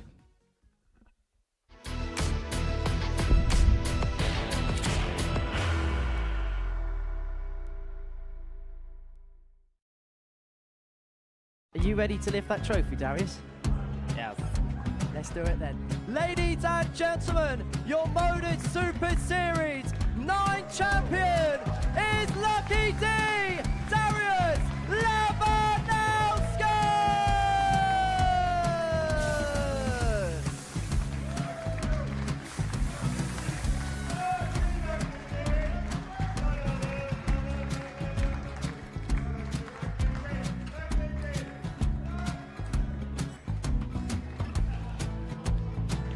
Well, what a wonderful night of darts we have seen, and we are ready. Our champion is ready, and it's trophy time. So receive the trophy. £25,000.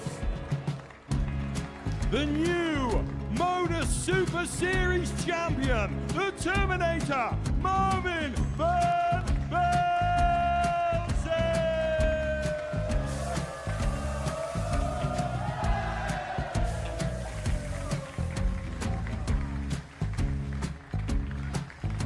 And one more time, the 8th Modus Super Series champion, the Terminator, Marvin Van Velzen.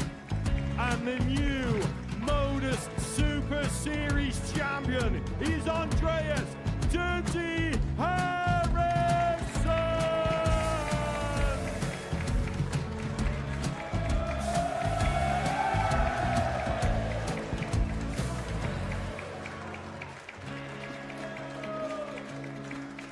And one more time, the 7th Modus Super Series champion.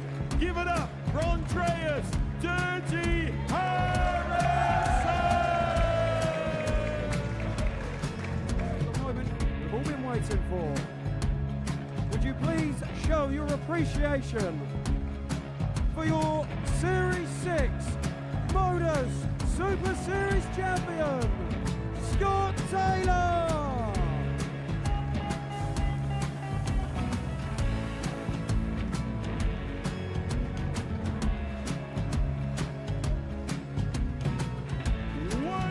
Time, your new Modus Super Series champion. He is Chucky. He is Jim McEwen. Ladies and gentlemen, your Modus Super Series champion, retaining his title, the Nuke, Luke Littler!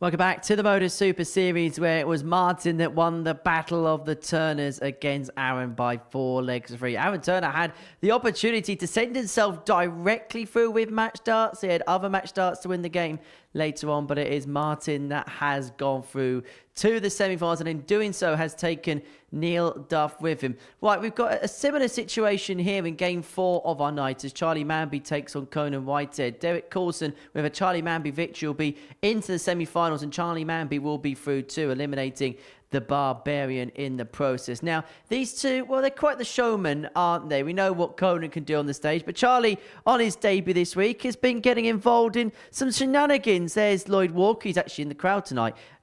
He didn't make it through, obviously. Charlie making it through, and what Lloyd can't do, well, Charlie will make sure that he does just that little bit better. Arm in the air, like he don't care. But they'll be hoping that they'll be pointing at one thing, and one thing only come the end of the evening session. They'll be hoping to be pointing at that, the trophy, which is on offer for the winner. So, Charlie Manby about to play his first game at his first finals night. It's been quite the revelation this week. It's been quite the year for him, the 130 average on the development tour, and now looking for a real senior success here at the Super Series. I caught up with Champagne early on this evening. Charlie, as far as debuts go here at the Super Series, it can't have gone much better, could it? No, I don't think so. I think it's been really good, and I'm happy with how I've been playing. There's been a lot of good things from yourself this week, but from your perspective, what's been your most pleasing part about your game? I think I haven't missed many doubles. I think that were always my issue with losing matches. I think I missed too many doubles, but I think doubles cleaning up over the last couple of days, I think I've done really well. You hit the ground running right from the get-go on Thursday. That really set you into Super Series life. Yeah, definitely. I think so. I think everywhere new that you go, you need to get your first win under the belt, and then you settle down. So it was good to do that first game. And so it looked like you settled down. You had a bit of a fun game with Lloyd Walker. Yes, you're kind of taking this all in your stride, aren't you? Yeah, I think so. I think I was just enjoying it, settled down, maybe a bit too much, having a bit of fun. But yeah, it's all good. Tonight, there's a crowd in there. Does that add something a little bit more for yourself? Yeah, I think maybe. I think it'll affect me in different ways, but hopefully it spurs me on a bit as well. Finally, it's been a great week so far, but how nice would it be to cap it off with a win? Yeah, it'd be great. You know, on debut as well, I think it'd be, just top the week off. Wish you all the best. Go well. Good luck to that, Charlie. Yeah, I know. I've got a target on my back now. Everyone knows who I am. Then talking to players that could do excellent things, Manby looking at the 1-3-4, looking at double up. Double 16 is found brilliantly. As the day went on, I think I got progressively better. Charlie require 121. 25 first, leaves them on 96, leaves them on 36, leaves him with now. They want to beat you, they throw better against you. And so he's not concentrating like he did. For 8 points overnight, double top. A champagne way to finish the day for Charlie Manby.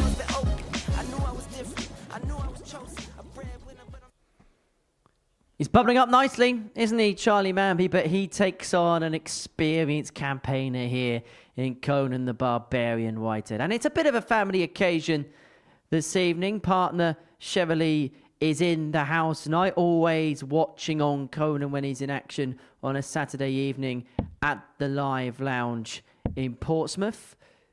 And of course, it's very much an emotional place, isn't it, for Conan, winning his first real big title here back in October 2022. And with that family support, he is hoping to cross the line for a third time tonight. He takes on Charlie Manby in our fourth game, and it's being watched by Scott Mitchell and Laura Turner. Yeah, thank you very much, Charlie. Very much interested to see how our Group C table topper Charlie Manby, the 19-year-old from Huddersfield, here on debut, will get on. Now he's made it through to Saturday night. Looked very solid in his performances in Group C. Just dropping the one match en route to topping the table. And there is Shirley with signs coming. Come on, Daddy, for Conan Whitehead. First leg, it's Conan suffered first. a big defeat, a 4-1 defeat in his opening match, but he was up against it with Derek Coulson. 109 average, 4 out of 4 on the outer ring for Coulson, including a 140 finish. And Conan was there or thereabouts throughout the entirety of the match, tailed off at the end, but I think that was just because Coulson just looked unstoppable. Yeah, Coulson was relentless, wasn't he? 4 180s in 5 legs. 58. A few 140s, and it just made him very difficult to keep up with, and it was some class stuff from Coulson. 95. As with the last game, Conan has the advantage here, really, that he's been on Oki already. and he has the throw. 96. But he also has the battle scars to go with it because he lost the game 4-1. So all these factors come into it when you're playing your second game. Whereas Manby should be a little bit more laid back. He still has another game after this. It's not all on this one for him. Yeah, I think the game plan here for Conan is to try and get that victory and hope that Coulson does the same to Charlie Manby as what he did to him.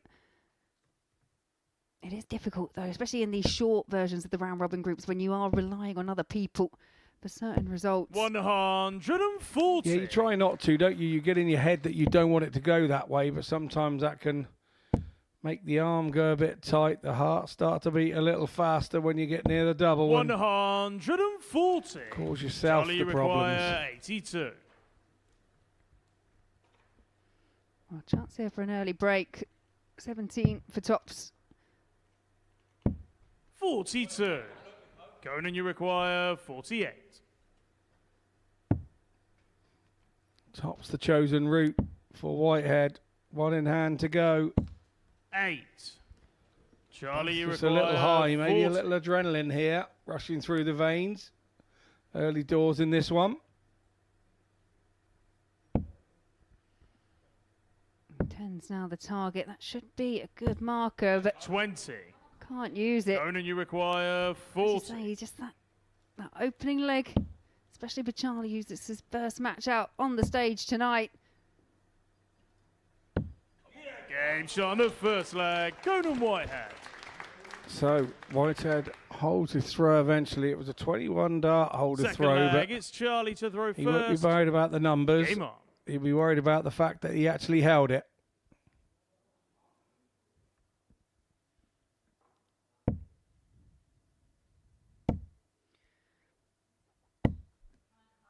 Charlie Manby is the player that obviously posted that massive average on the development tour. It was 130 in one of the fixtures. 60. But we were talking about it earlier about how invaluable this stage experience can be. And obviously, when you play here in the week in a group match, it's very much like what you do when you're at the PDC. Obviously, you've got more cameras, but it's very quiet. There's no crowd. There's not that additional pressure. 81. This is great experience for Charlie because it's something he probably hasn't done quite before. Yeah, agreed. And 9 times out of 10, the pressure you're experiencing is what you expect from yourself. 42. Sometimes it's not about what your followers are wanting or anything like that. It's sometimes what you expect from yourself. And when it starts to go wrong, it can all go a bit squirrely in the head. And like we were saying about stave experience, I was just up at Yorkshire playing county a couple of weekends ago, and it's just he doesn't play county dart, so that's more stage experience that he's missing out on. But at the same time, I kind of understand where he says that, you know, what is the end product for county for him in the bigger picture. And so I understand both sides of the story. I get why he doesn't do it, but sometimes you maybe have to invest in yourself a little bit and play county to find that stage experience 10 times a year. I don't know. 100. Yeah, the one thing I'd say I've always got out of county is having to kind of perform for one match. You know, you don't know what time you're on. You have to get there at a certain point. You're on a stage, you're in front of 59. people. You're playing for a team. You're playing for yourself. There's this whole kind of lots of different thought processes that go on. And yeah, like you say, I think for us, I suppose, Scott, you know, there was a time that was pretty much all there 59. was to do. I totally agree. When there were two sides to the game, and you kind of did one on the other as sort of recently as 5 or 6 years ago. So 140. the game is very different now for players who are not on the 128. Lots more options. 58. Particular time, Charlie, you Conan was require going for the 87. 1-3-4 option to try and leave himself handy. Game shot on the Talking about second handy. leg. Charlie Manby. Charlie Manby levels up at 1-1. Third leg, it's Conan to throw first. Game on. Yeah, Yeah, tentative start from both, and 41. nothing really seems to be quite clicking for Conan.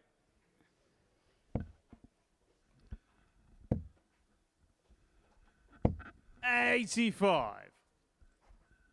And Conan's one of those players, I mean, he has such high expectations. He said in his interview earlier that, you know, perhaps he has underachieved slightly compared to what he thinks he should be doing. And he's one of the players that, because he is so passionate when he's up on the stage, it can become too much. It can almost implode up there. Yeah, implode, overflow. Yeah, you can go a little bit too far one way. I mean, my experience is you need to be able to relax somewhere and throw with a bit of freedom. But it sounds really easy to do in the situation because you tend to go back up there and do the same thing time and time again. 84. And make the same mistakes time and time again. So it's just experience that stops you doing that. You learn to own the situation rather than the situation owning you. 135.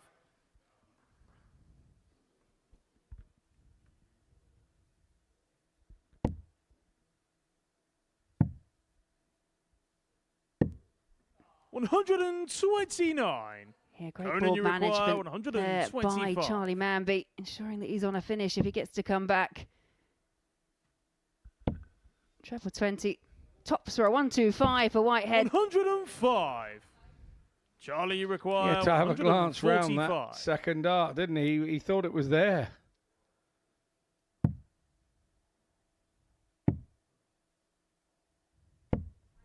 $133. These fellas now go a few different directions for the shot outs, not the standard way that on the third leg. we used to go down in the pub back in my day. No, you know the likes of Fourth Derek flag, Coulson and it's perhaps Charlie Mike to the Turner. road They're first. the ones that will have Game on. still that kind of old school style of going for finishes. But yeah, you do see a lot of alternatives. Yeah, the old school conventional way, 81. isn't it, really? You know, back in the day, 82 used to be treble 14 double top, and there was no thought. If you hit a 14, you had 68 left, 18 for ball. But 27. nowadays, a few years later, the ball started to get utilised on the 82 shot. 25 was the worst case scenario, and 17 for top. So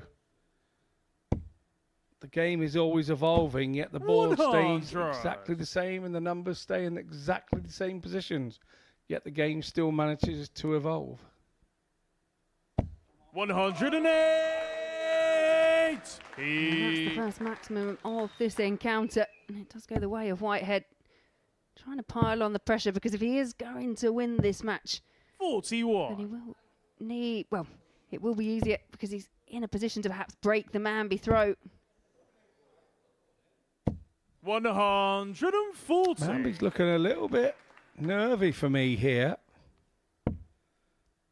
I know it's his opening game and he's having to throw second. 50. But he does look Conan, a little you bit require nervy. We've seen a few 154. signs of frustration with him. 80. Well, this is that position, isn't it? If you're Conan, that you just hope all the experience that you've got over the years is something you can put to good use. But this is the darts that Charlie Manby can produce. 140. Conan, you require 74. This is the big number. 34. For a shot at tops, and is Charlie, he you going to require be made 89. to pay for that? Because that would have given him a dart to break the Manby throw. Manby now is going to be treble 20 for double 5. 79. Oh, on the wire. Conan, you require Bit of Yorkshire 40. Gurn in there for our camera from Manby. That's how close it on was, the but fourth it's flag. Conan Whitehead. Whitehead who takes a 3-1 lead. Fifth flag. It's Conan to throw first. Game on. Now, if Conan was to go on and win this leg, I mean, if he'd won 4-0, he would have been through. But if he wins this leg, then the only way 60. for Whitehead to be eliminated would be a 9-dart shootout. Now, for me, I haven't done a 9-dart shootout yet, and I don't think we've had one for a while. 99.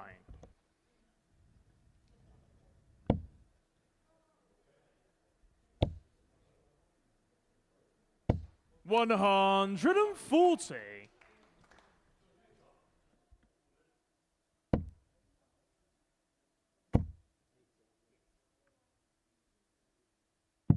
99. Manby has a mountain to climb, a Yorkshire mountain to climb, doesn't he? 81. Doesn't have the darts here, and Whitehead keeps hitting a treble to just keep himself out of touch. 99. Manby throw. Manby now hits a treble himself and goes with him, but Conan comes back. What a timely 180 that would be, and you could see on the Whitehead's face that's what he wanted it to be.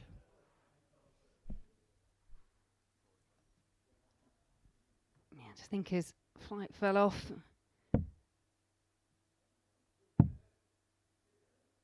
Bit of a real chance here for Whitehead to Conan, keep himself interested 80. in this group 2. Double 10. Double 5.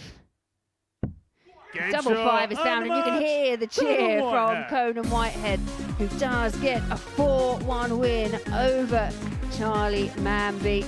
Keeps himself very, very much in this group 2, and it all comes down to the last game of the group between Manby and Coulson. And there you see the averages, 84 on the nose for Manby, 83.48, but it's 4 from 10 on the outer ring for Whitehead. That saw him through. Well, last game of Group 1 will be between Turner and Neil Duff.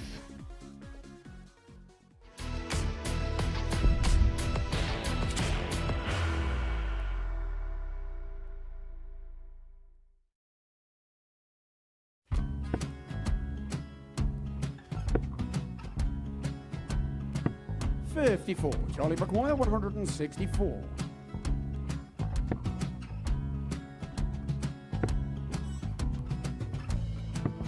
$44.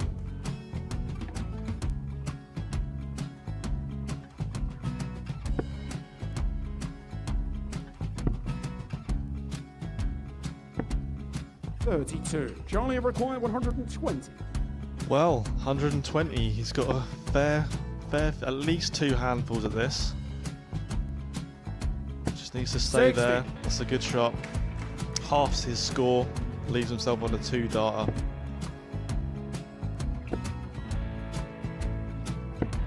$26. Charlie Time on his required side 60. to become back-to-back singles champion.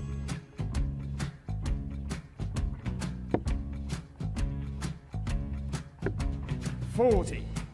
Definitely a couple of nerves in those last 2 darts. But he'll be coming back.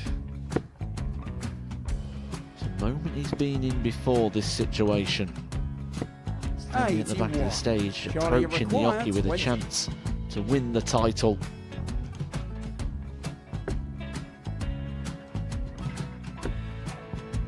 He did this to win the first title, if you remember. 11. I think he's gone. Georgia I think he's gone to 118. bust it, maybe. The first title he won, he wanted 20. He went 6-7-7 to win it. He had a chance to replicate it again. Yeah, I get the feeling that was for a bust. And 39. on that situation there, George Gave wasn't even able to take it out going to the 18s on that switch. Yeah, I think he just panicked a bit, but he's done well to get that big one. Sometimes can be the hardest part. Georgia requires This is it. 79. It's got to be 19s. It's got to be 19s for this shot. Big 20 and a double. He's got the first one. He's going to get a match dart here.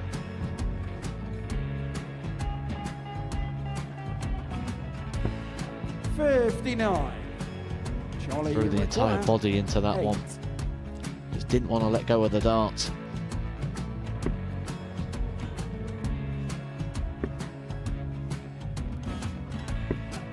No score. He's given George a chance. Georgia require 20. I think George has been quite good on double 10 today. So many opportunities for Charlie Murphy. Couldn't get the job done. The match! And the Red Dragon George Modus Skate. Super Series Influencers Champion, George Skate!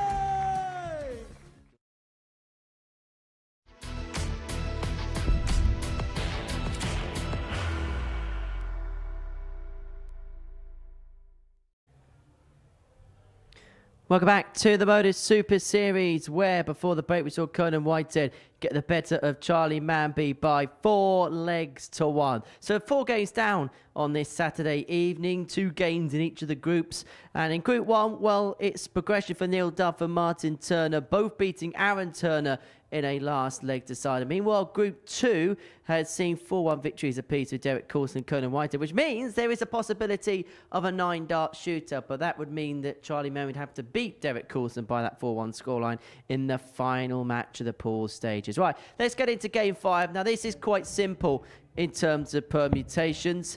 The winner of this match between Martin Turner and Neil Duff will be the winner of Group 1. Let's hand over to Scott Mitchell and to Laura Turner. Yeah, thank you very much, Henry. Yeah, as you say, this group is already sorted in terms of who progresses through to the semi-finals, but we don't know which order they'll be in, and there is an advantage by finishing top because you go into the semi-final with the throw, and we have seen that that can be all important. Neil Duff, the only player, which I still think is quite unusual, Neil Duff is the only player to have actually progressed through Group A by way of topping the table. Martin's route to Saturday's finals was finishing second in Group B last night. This is an interesting one because they have played each other. Again, it's on the WDF circuit, and one of them was at the Isle of Man, but more recently in the World Championships. First leg, it's Martin Turner first. Neil Duff who got the better of Martin Turner on both occasions.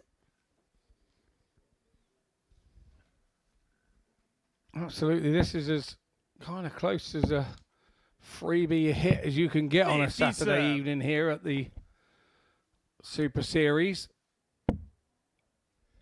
Both playing for position, and as you rightly say, it really is quite important 44. that it's a massive advantage to have the throw within a game, particularly when it's straight knockout. 140. You haven't gone up for the ball or anything. It's just advantage to you because you've topped your group, and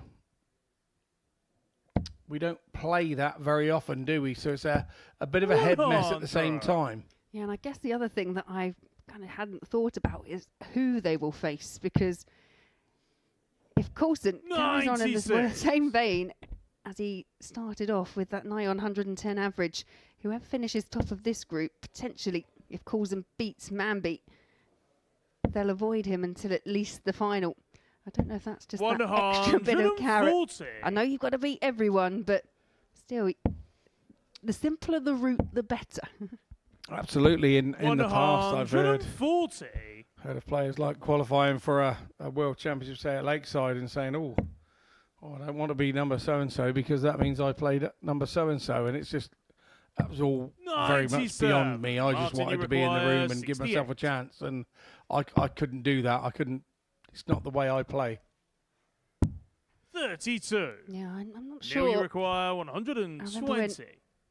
Phil Taylor used to dominate, obviously, on the PDC. No one wanted to be 32nd seed. No, I get that as well. Yeah, I get that as well. And that's probably Martin, you require where all those types of histrionics started floating about. 28. Neil, you require 40. Turner on the wire. The first start was sort of low and handsome. Duff now on tops, which we know is, we thought that was there. Come back, young Neil. 20. Sometimes that does Martin, put you off for the next 8. one, so.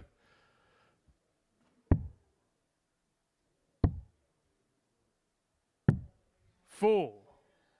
Neil, you require 20. Martin's remembering those 2 defeats from Neil Duff, I think, in the past. And on the first leg, Neil Duff. Yeah, you feel that was a bit of a gift there for Neil Duff. Martin Turner. Second leg, it's like Neil he was in Turner control first. for most of it, but Game 7 on. darts at the outer ring missed.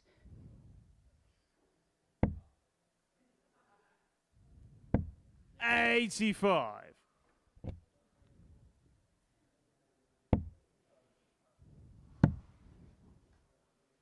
$134.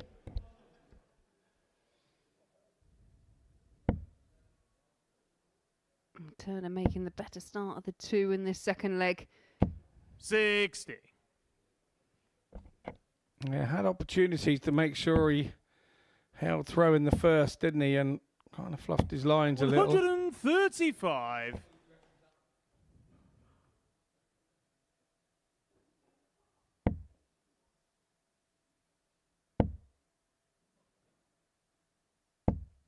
$100.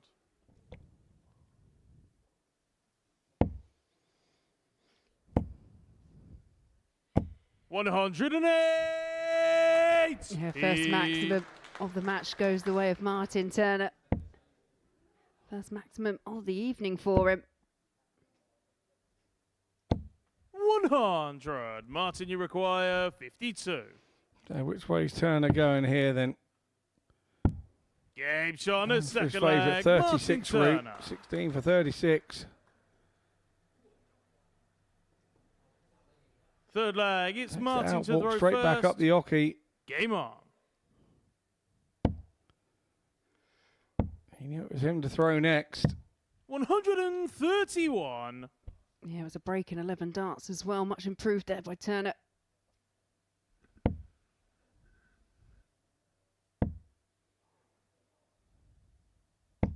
$85.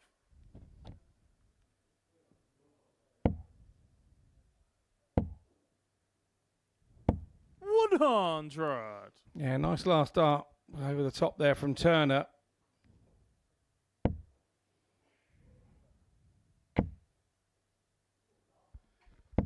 $140.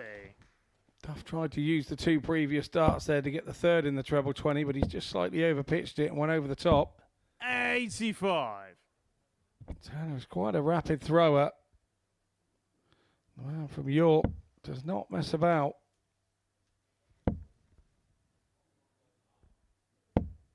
$100. Yeah, really has got Duff on a bit of a back foot here. Yeah, just looking to tee something after a good switch to the ball. Yeah, nice use of the board there from Martin Turner. 100. Martin, you require 55. And tops for 2-1. Game shot on the third leg. Martin Taken Turner. much more cleanly for Martin Turner. Fourth leg. It's Neil to throw first. Game on. I have to say he's worked hard here to get back into this game, Martin Turner. 60. That first leg could have been his as well, and he could be sat here on a 3-zip lead. Yeah, missed 7 in the first. Since then, just the one at the outer ring to go 2-1 up.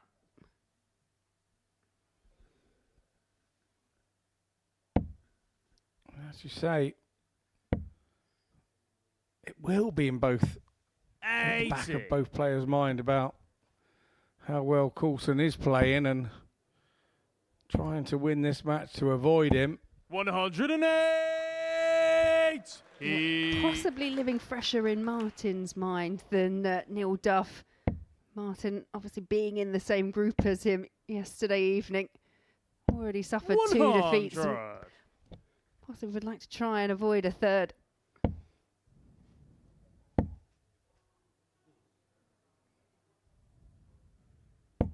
$83.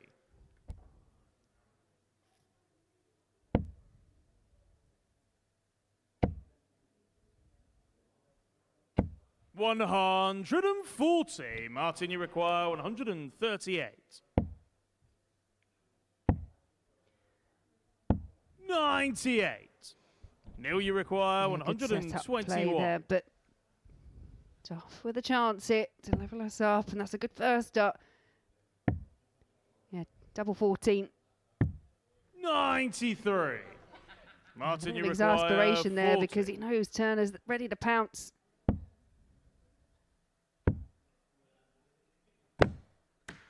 $20.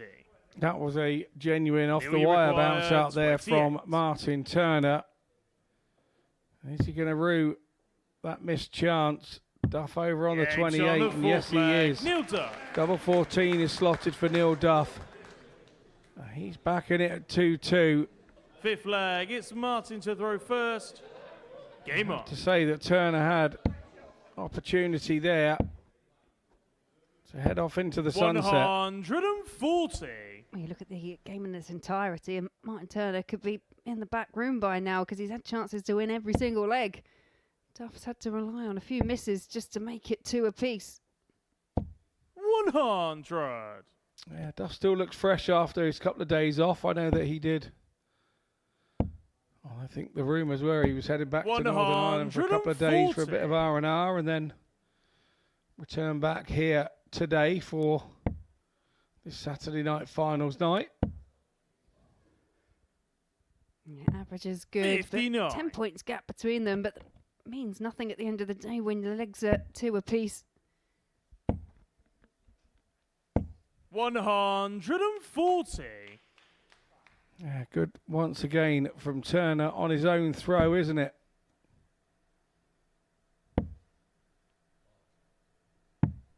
$46. Martin, you require 81.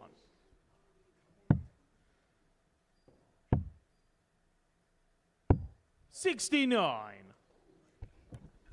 Yeah, way off the mark on those couple of doubles. He has got time, but you just want to take them nice and cleanly. Yeah, he was counting the darts there, I think, in his head, wasn't he? He was a little bit something you can't do. 55. You can't be counting the darts. Go, Martin, oh, this will be 11 here. I forget 12. this. Oh, this will be 12 here. I forget. You can't think about that. Eradicate anything from your mind and just keep it clear. And go, 3. This is mine.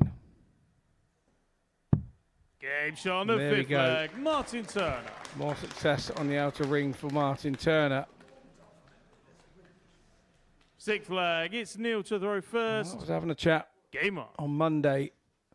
I was saying this 6th leg is always a hard one if you're 3-2 down because you're now forced to hold your own throw. You're any other leg of the match, you'd go, yeah, I'm going to hold my throw. But this one makes it very important. And also your opponent knows that it's his last chance to finally break you. 131. So he lifts his game, and if you just drop off yours a little bit, or he lifts his attitude, and if you drop off yours a little bit, 134. they think that you're opening the door for them to jump in, and 9 times out of 10, they just run right through it. Yeah, it's one of those strange legs, as you mentioned. 100. Because as players, you do get broken early on, and we've seen it in this match already, but you think, oh, I've got a little bit of time, I can come back. This is a hold, or you've lost the match. 100. Yeah, it's a massive psychological leg. Always difficult. But the more you come through them, I suppose, 108. the more you get used to them. And we spoke about timing earlier. We require 167. That was time to perfection from Martin Turner. That 180. 270 down to 90. 125. Martin, you I have to require say, a brilliant 90. response from Duff. It's gone in double 10 and it's double Game 5. shot, and That is a 4-2 Martin victory Turner. for Martin Turner over Neil Duff. So Martin Turner will top Group 1. You see Martin Turner with his best performance of the evening so far, best performance of the week, at just tipping over 100 average. Neither will care, they will both be through, but positions are now sorted. And that's what we need to find out in Group 2. The final match will be between Charlie Manby and Derek Coulson.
Welcome back to the Modus Super Series, where we saw a superb performance before the break from Martin Turner to get the better of Neil Duff by 4 legs to 2, average of 100.5, 3 180s in there. That completes Group 1. Martin Turner's won that, so he's going to throw first in his semi-final. Neil Duff will throw second in the second semi-final. Charlie Manby takes on Derek Coulson in the final game of the group stages. And for Charlie Manby, well, he's going to have to win, and he's going to have to win big.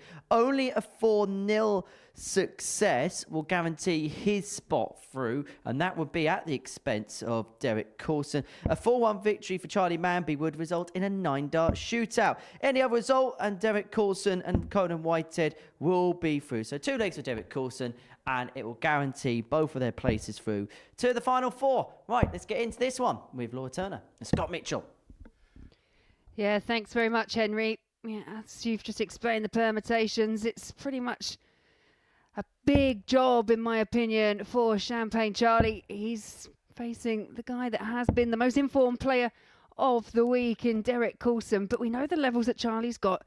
It's just whether he can produce them right when he really needs them. He was caught unawares by Conan Whitehead. He had a 4-1 victory over Manby a couple of games ago, and Coulson's victory, nigh on 110 average, 4-1 victory, the same over Conan Whitehead.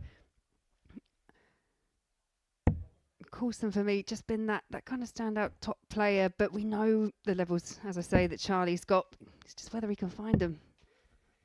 Yeah, look, if you can do 130 averages, you can win matches anywhere against anybody. So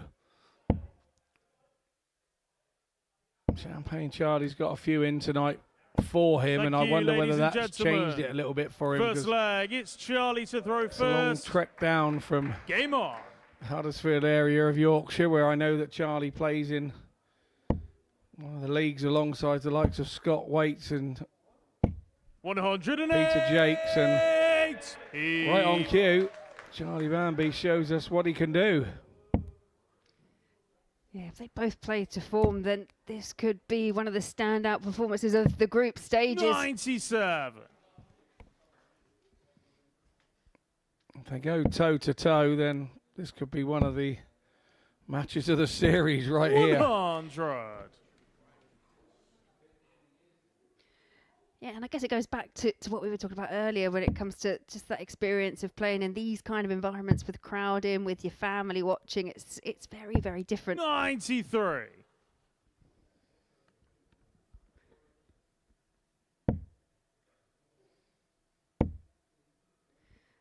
It's a fabulous venue here for people when they come along and support, but it is a more intimate venue than what we see in some of the, the bigger arenas. I mean, there's not many places where people can come and watch and be so up close and personal with the players. 57. Yeah, you're not wrong. Charlie it's sort require of 136. For me, it's likened to Circus Tavern with all those very close tables around the stage, and 96. And you can hear a pin drop in here as well. You can also hear somebody say something at the wrong time. It's a very unique atmosphere, and nobody means to upset anybody, but it's 98. It's a unique atmosphere, and on a Saturday night, it can be. I've been in here, and it's absolutely rocking. On the first leg, Charlie Manby. The Manby fans all happy with that one. Him taking the first Second leg, it's Derek to throw first. Game on. How does Derek react to this? He hasn't lost many legs so far this week. He hasn't lost a game yet. No, I don't think he'll be too worried. Obviously, 108. That was a 13-dart hole to throw for Charlie Manby, but Derek's still got. It was against the throw, so for Derek, he knows he's going to have to find a break if he's going to win, but there's still time. And I guess the difference for Charlie is as well, whether he's aware of the different permutations, but he can only afford to lose the one leg if he's to force a 9-dart shooter. 57. Yeah, the unfortunate thing for Manby was his 4-1 loss to Whitehead. If we said it at the top of the show that 57 legs were absolutely vital and not to go down by too big a margin, and unfortunately Manby did in that first one. And that's what's caused him the situation that he's in now. If you lose big in your first game in this group stage on Saturday night, you've got to win big in your second game to get yourself out of the mire that you put yourself in. Yeah, absolutely. Just take a leaf out of Whitehead's book. That's 140. what he's done so far in this group, and he's forced this position for Manby. Yeah, 100% agree.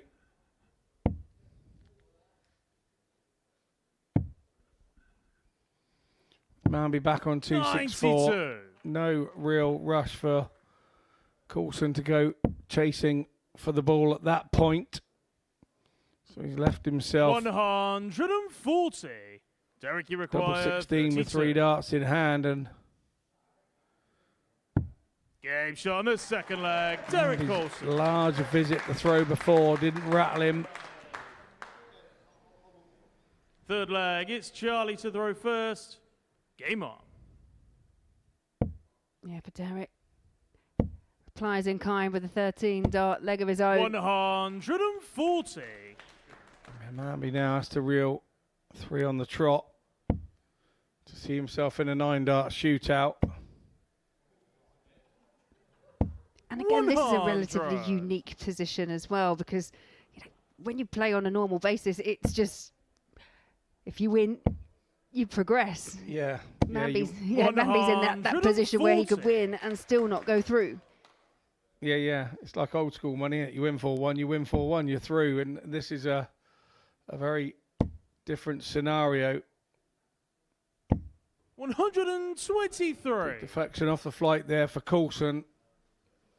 Otherwise, he would have been alongside Manby there after 6. 119. Oh, that's class, that is. Yeah, he really does use the board very, very well. And that comes down to those contrasting styles that we perhaps mentioned as well, where Derek Coulson, he's old school. You know that he's going to go those more traditional routes, whereas Charlie Manby in that utilises the entirety of the board. And that's tops. Game shot 2-1 and a 102 checkout. Yeah, very impressive. Fourth leg, it's Derek to throw first. 140, 119, 102 for a 12 dart leg. That's Charlie Manby telling everybody, I'm here and I'm going nowhere. You are going to have to knock me off this perch to get me out of this place. Yeah, 3 legs in, and Charlie Manby averaging around 111. Derek Coulson also over a ton in his average, and we did say we thought this one had the potential to be an absolute thriller. Legs won so far in 13, 13 and 12. 93. Yeah, the averages, there they are. Pretty special. 110 for Manby. 102 for Coulson. 100. And this is the leg, isn't it? Not just the leg, but this is the leg for Manby, where he's really going to have to dig deep to try and find a way of breaking Derek Coulson. Yeah, leg 4 in these best of 7 matches always is very important. You're either taking off into the lead at 3-1, you're either 3-0 down and you're getting yourself back into the game at 3-1, or you're levelling up at 2-2. And I know a lot of players will say, we'd love the format to be longer here at the Super Series, but this is what works for the competition. This is what makes it exciting. This is what keeps it interesting. 45. Yeah, a bit of a pause at the back of the stage. Deep breath for Charlie Manby. Once again, utilising those 90. May look at the ball or the 18s. The 18s was the option to ensure he's on a finish.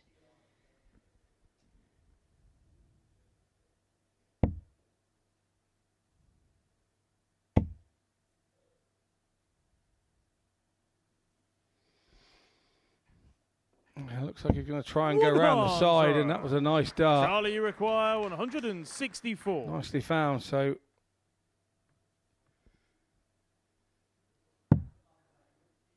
another one of those. Bullseye. 139. Derek, you require Almost 100. a showstopper by Champagne Charlie. And now may have to hope that Derek Coulson cannot convert this, and he can't, and it is a chance for Manby. You can just see him walking off at the back to the table. Charlie, you require They're taking that sip of 25. water. Like we said, we know this is big moments for him. He knows it's big moments for him. 9 for double 8. Across the board to double 4. 21. And it's not gone. Derek, you require 55. The Manby fans with their head in their hands. Tops for 2 apiece. Game shot. It was double 10 in the end, but that does seal the fate of Charlie Manby. And it will be Derek Coulson going through with Fifth Conan leg, it's Whitehead. Charlie to throw first. Game on. 23. And I think he knows. I think he knows that means his night is over. Yeah, you can see him shaking his head, and I think the hardest part of that to take possibly will be the fact that he had chances to make it 3-1. Missed the 164 on the ball, but then had 3 clear for 25. 90. Couldn't convert it, and you can just see just a bit despondent and disappointed. But there's plenty that Charlie Manby can take, I'm sure, from this experience. He might not think it now, but he should look back and see everything he's achieved. 100. Yeah, he knows he's out. You can tell by the way he's shaking his head behind Coulson. He knows that was curtains for him. 134. Now he'll throw with some freedom. You watch.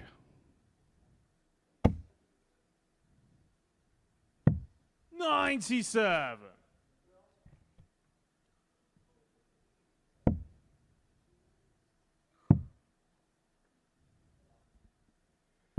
$84. Yeah, but still committed to the task in hand. Once again, just using that board management to make sure he's on a finish. We've seen him hit the big fish already this week in a 4-0 victory over Aaron Turner in Group Charlie, C. you require 170. And he still wants to leave with a win as well. No dart player wants to go to an evening and have 2 losses and be on his way home. And Manby's making life very difficult for Coulson. 100. Charlie, you require 30. Game shot on the 5th leg. Charlie 30 Manby. is found, but Charlie's still shaking his head. 6th leg, it's Derek to throw first. Game on. Yeah, Manby's thinking now I should be off this stage and had the 4-1 that I needed. He's looking a very frustrated and forlorn figure. And Coulson just carrying on as he has been all evening. Finds the second maximum.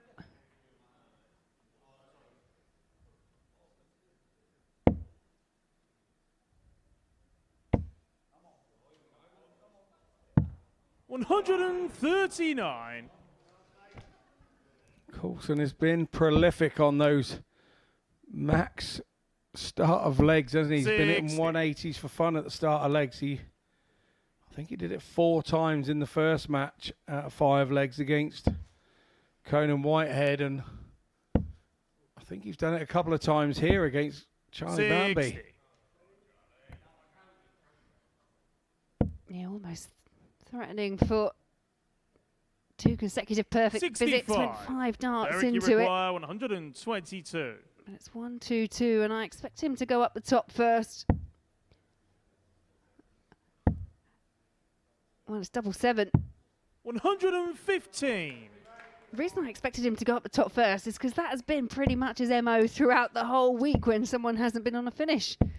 Yeah, you said it. I was thinking Derek, it. So, yeah, great minds think alike, they say. But 7 he's got left now.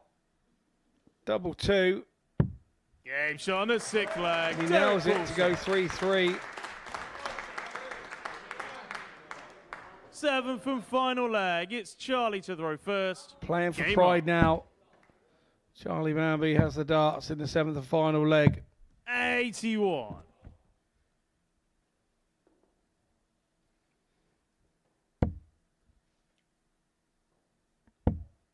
Coulson now safe. 81. Safely through as Group 2 winner. 36.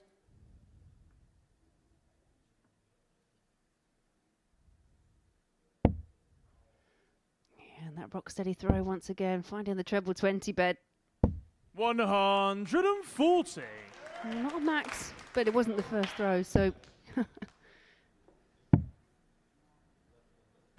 98.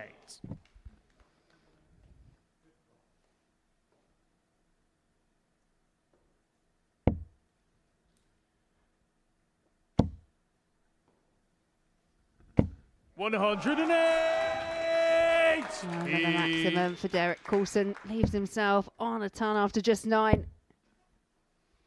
He had 4 in his first match, and he's now had 3 in this 100. as Coulson maximums. He has safely won the group already, and he will go into semi-final 2. 60. He's finally missed something, Laura. He's finally missed something. 140. Derek, you require 40. Bit of pressure put on there by Charlie Manby, but it's Derek Coulson with tops for a 4-3 victory. Just a readjustment on the Oki. Chasing round double 10. Double 10 is found by Derek Coulson. It will be Derek Coulson topping Group 2. Disappointment for Charlie Manby in the end. He had a chance to go 3-1 up, couldn't quite convert, and Derek Coulson took advantage. And it is Charlie Manby going home. Conan Whitehead joining Coulson in the semi-finals. Averages there 94 for Charlie Manby, 94.82 for Coulson, but 4 out of 10 on the outer ring. Well, we're going to take a short break, and then coming up after that, we will have the semi-finals.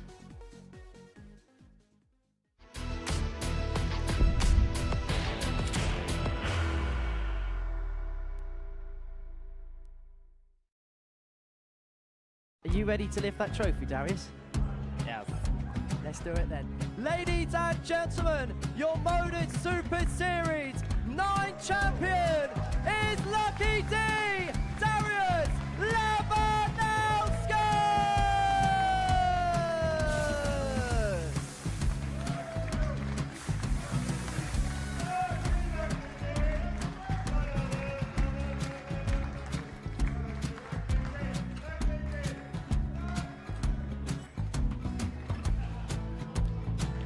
Well, what a wonderful night of darts we have seen, and we are ready. Our champion is ready, and it's trophy time. So receive the trophy. £25,000. The new Modus Super Series champion, the Terminator, Marvin Van Velzen.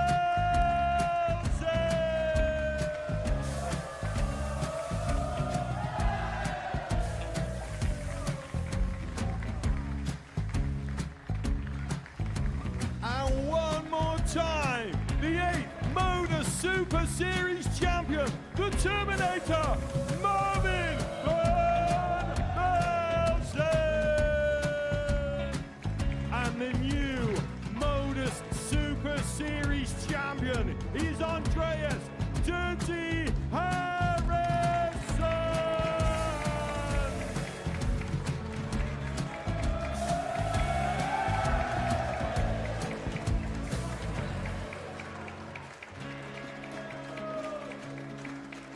And one more time, the 7th Modus Super Series champion. Give it up for Andreas Dirty Harrison! The moment we've all been waiting for.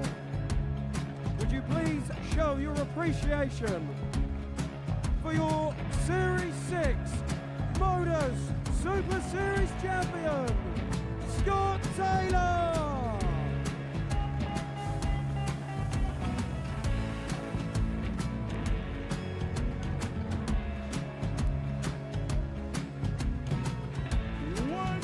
time, your new Modus Super Series champion. He is Chucky. He is Jim McEwen.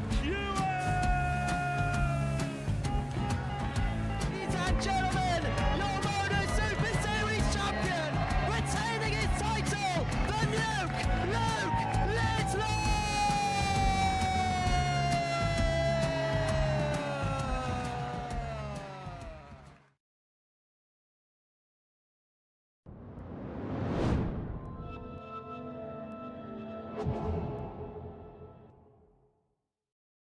Welcome back to the Modus Super Series here on Pluto TV. We're going to take a break from the live action now because Pluto TV is pleased to bring you live influencer darts for the very first time in 2025, broadcasting those events live too. The first of them is going to take place in a few weeks' time. Happy to say that Jake Kenyon joins me to talk all about it. Now, it launched in 2024.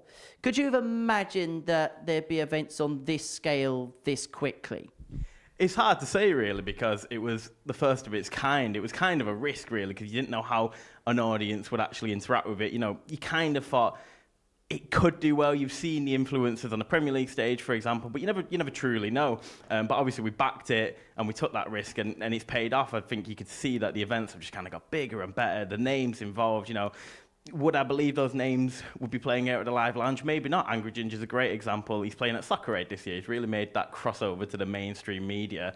And obviously all of these are for charity, and that's been a really key focal point, the Jack Dowding Foundation for Juvenile Diabetes. And we're just kind of glad that we've been able to continue this success into 2025. Let's talk about the event coming up then, because it's not too far away. It's a couple of weeks away. What can you tell us about that event? Yeah, May 11th. It's actually at the end of the International Pairs Week here at the Live Lounge. And because of that, we managed to get Peter Wacheri involved, someone who's kind of been stapled all over social media before he played here, but especially after he played here. His kind of reception in Kenya has been absolutely amazing. So it's really, really testament to kind of where these events have gone, that you can bring someone in from Africa, for example. So let's move on to some of the other names that are involved. Look, Jimmy Van Schie is such a popular character here. We've seen that over his previous appearances here at the Live Lounge. Not just is he a popular character, but he's somebody that, in terms of caliber and ability, is right up there with the very best. Yeah, 100%. And like you said, he's caused such big moments there at the Live Lounge in Champions Weeks and so on and so forth. So again, it's someone who we kind of have always wanted to be in the events, and the times have come right this time. And it's not obviously just players who are new coming in. We've got some returning names as well. Jaden Walker, I don't know if you've heard of him. Yeah, he was all right, wasn't he? Little 145 last time out. Yeah, I mean, if you were watching the World Championships last year, you would have seen Jaden Walker in their promo at the start of the event. And again, that kind of just shows where the levels of this event has gone. This was a global story. You kind of saw this not just in the darting world, but in Sky Sports mainstream news. So let's talk about the event coming up then. We're going to announce, obviously, the list of players, that the date's set now for the 11th of May. What can people expect, either tuning in or coming here in person? Like I said, we do have new names and we do have returning names. I can say that Jack Mate will be involved for the second time. Obviously, Robert Thornton and John Henderson will also be back. So people need to be ready for another fantastic event, because these events sold out, in under an hour last time, for example.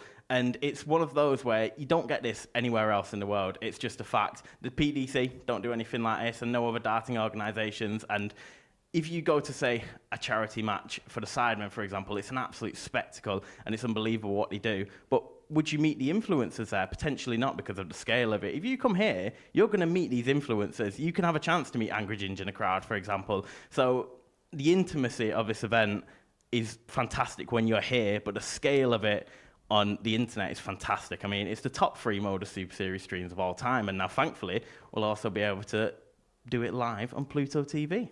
Should be good fun. Jake, thank you very much for popping up. As Jake mentioned, it's going to be live on Pluto TV on May the 11th, and for all the info you need to know, have a look at this. Anyone who's going to try and attempt to Luke Littler again, my money's on this man. Whoa! Here comes Jaden Walker. Oh, hold on. Yay! We have the first one coming in for himself. Has to go for Jaden. Big pressure for the little man, but what a shot to stay alive this would be. Go! Jaden Walker, take a break! It's Angry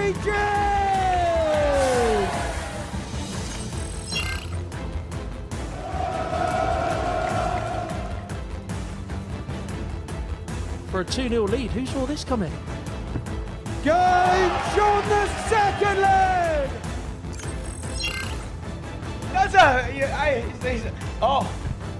Me and you have a problem. A serious problem. I am the 3 times champion of the world. What a nervy game, a nervy encounter. He is the favourite now to go on and win it, and he's trying to get... And I have heard a rumour that you think you're going to win this match today. You, my friend, have got a problem. You're getting it. So many opportunities for Charlie Murphy. Couldn't get the job done. The match! And the Red Dragon George Modus Skate. Super Series Influencers Champion, George Skate! All mouth. It's all mouth. When he says champion, remember that's BDO. All right. You don't want to throw that in. BDO. There is a chance, but it's not to be. The winners, Angry Ginge and Jaden Walker win it 3-2. It's Angry Ginge and 12-year-old Jaden Walker! Tell you what, Pie Face, I wasn't familiar with your game. Anyway, the next edition of the Influence event will take place on the 11th of May, and it's going to be live here on Pluto TV. Talking about influencers, an influential face in the darting world is alongside me in the commentary box.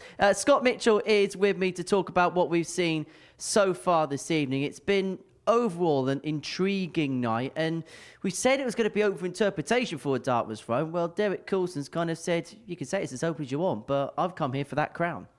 Yeah, absolutely he has, and he remains unbeaten on the night, and he was really put up against it by Charlie Manby in that last one, and he withstood everything that Manby threw at him. So he's looking very good at the moment, but he's still 2 games away from lifting that trophy. I feel like a broken record when I ask pundits questions about Derek, because it feels like he just does everything right. Every single facet of his game is just on point right now. Well, the thing for on this game for me was the fact that he kept opening up with 180s to open legs. I think he did it 6 times in the 12 legs that he threw. And that's very difficult to do. And, of course, when you open up with that, then your opponent is on the back foot before you start. So Derek Coulson, the winner of Group 2. Let's go the other way around and talk about Group 1 and Martin Turner, because he had to survive a couple of scares against Aaron Turner in his first match. Got through, and then that second game against Neil Duff. I don't know if it caused the fact he was through, he could relax a little bit more, but that ton plus average just said to everybody he's not a player to be ruled out. Yeah, I think that was Martin Turner being actually very tactical and thinking, actually, I'm going to get my head on for this one and make sure that I try and avoid Coulson. I think that was what that game was all about. Who wanted to avoid Coulson the most? And it turned out to be Martin Turner, and he had his game of the week with 100 average. So, yeah, it's a very intriguing setup. Duff's still there, but he's now got to take on Coulson in the second semi-final. We'll talk about that in a second, but let's talk Conan Whitehead in the other group, who got the better of Charlie Manby. That was kind of the result that he needed just to get the job done. Yeah, it was, because it was a disappointing result, the first one for Conan. He didn't look at the races at all, did he? But on this occasion, it looked like he was not going to let any chances slip. He was not going to let any opposition get the better of him. And if you are going to lose a game on a Saturday night, it's best to be the first one, not the last one. And as you can see, a family affair there for Conan the Barbarian Whitehead. But somebody who's made Portsmouth his home, and his home, shall I say, is Neil Duff. Now, we mentioned, of course, that defeat to Martin Turner in his second match. But again, just like Martin did against Aaron Turner, had to avoid match darts. But Neil Duff doing what Neil Duff does best. If you miss an opportunity against him, he'll take full advantage. Yeah, he's very good at that. He's one of those that does that. Aaron was a touch unlucky. Obviously, Laura was on the edge of her seat in there, and those were match darts, and you just don't get those back, do you, once you miss those? But this was good from Duff. A lesser player would have rushed straight in and gone tops really quickly and not sized the job up. Duff sized the job up and then hit those 2 tops perfectly. Used every acre of his experience there, didn't he? Very much so, and his experience, not just at this place, of the many years of playing darts. It was, a very special moment and a massive, massive shot from him. Well, let's have a look then at what has happened tonight and paint the picture ahead of our semi-finals. These are the results from the 6 pool matches. As you can see, Martin Turner and Derek Coulson, the dominant players in Group 1 and Group 2 respectively. That sets up our semi-finals in a few moments' time. It kicks off with Martin Turner up against Conan Whitehead and Derek Coulson against Neil Duff. Now, you mentioned earlier on when we were talking about the Turner-Duff game about wanting to avoid Derek Coulson. Is that the feeling right now? Is you kind of want somebody else to do the damage in terms of Derek Coulson, because he's probably the player you're going to have to stop tonight if you're going to go on and win the title? That would be my feeling. If I was out there and I was playing down there and I was in that room tonight, I would be thinking exactly that. And if I had an opportunity to avoid him, as Martin Turner did, he jumped up, stepped up, smashed 100 average, and that said to me he wants to make the final by avoiding Derek Coulson. The downside is very difficult to follow a 100 average with another 100 average, and he's going to have to do that in the first semi-final probably to get Conan. His to lose? This semi-final, yes, I'd say, yeah, I think it's his to lose, because Conan hasn't really hit the ground running yet. But we know as we get into the night and the night goes on, Conan starts to turn up. Scott, thank you very much. Time then for the semi-finals here at the Live Lounge in Portsmouth. Double 10 and it's double 5. And that is a 4-2 victory for Martin Turner. Double 5 is down, and you can hear the cheer from Conan Whitehead, who does get a 4-1 win.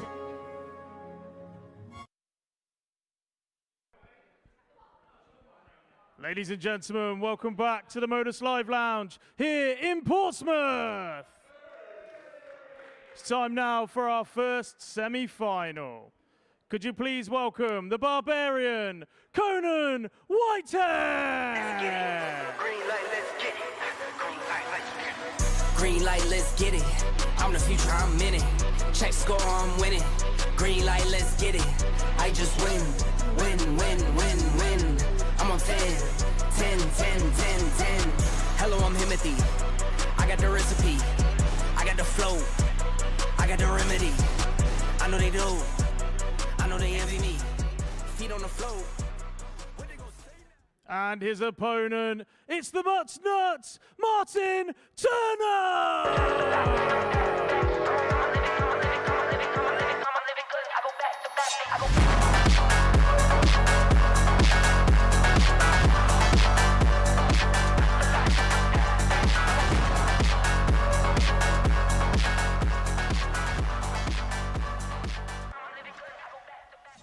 You get the sense that Conan Whitehead really is embracing every single facet of this Saturday night experience here at the Live Lounge in Portsmouth. We enjoyed the walk-on, but it's now time for business. And he takes on Martin Turner, who is looking to make it through to a first weekly final. Conan's been here, done it, won the T-shirt a few times before, but who is going to win out in semi-final number 1? Scott Mitchell and Laura Turner are in commentary. Yeah, thank you very much, Henry. First semi-final of 2. And as you mentioned, Martin Turner takes on Conan Whitehead. Now, they both progressed through the same group. It was a bit touch and go for Conan at one point. Martin Turner finished in second place. Conan just squeezed past Kevin Edwards to finish third. But in terms of their head-to-head records, it's got one apiece. So not just a place in the final, but a bit of bragging rights of who's got the most wins through the week.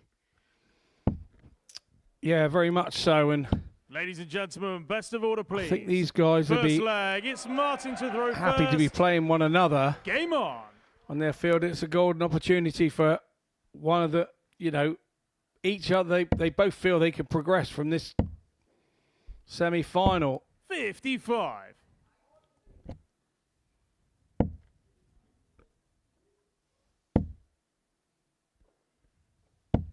$83. Conan, though, doing that thing that we've seen so much from him, really trying to G himself up, looked super focused. But I will say it was a standout performance from Martin Turner in that victory we just saw. 4-2 over Duff with his first on-top average of the week. 108. As I just said there, before this semi-final, You do feel that. 100. Lovely reply from Martin Turner. There is some vocal support in here for Conan Whitehead, and you just heard 140. some for Martin Turner as well. There is a few from Yorkshire in who were here for Charlie Manby as well. Conan, you require 98. Treble 18 was the desired target.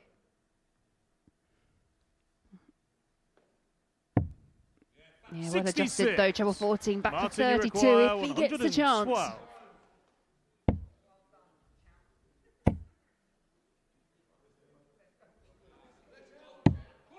56.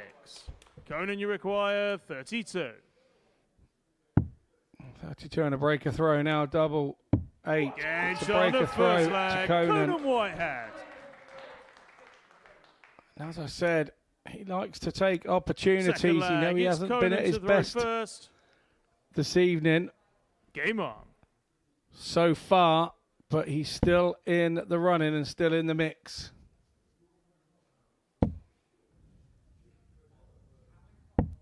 $94.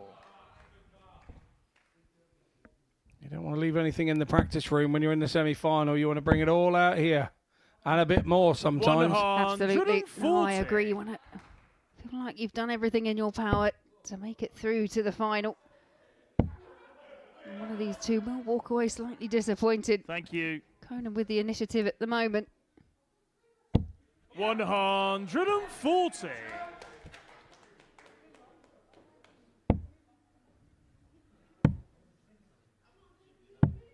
$42.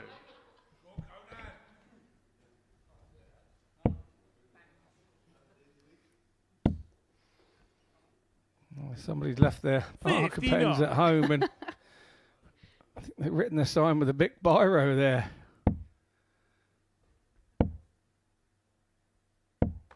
$26. And it's just getting a bit sticky here for Martin Turner.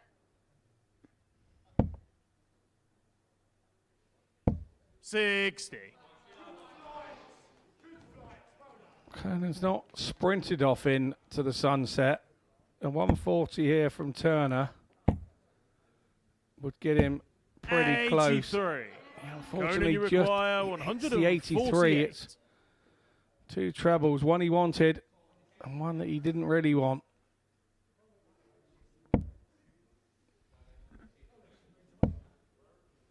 No, it's Conan seeking out a treble. And 44. A couple of times we've seen that switch to the 18s, pulling into the 4. This really is a big chance for Turner to get right back in this. 100. And he's taken it this time round. Conan, you require 104. So pressure applied to the 104. Yeah, and that's Whitehead. It is awkward, and you can see that it was awkward. 88. Tidies it up, but Martin Turner should get a dart at this 70.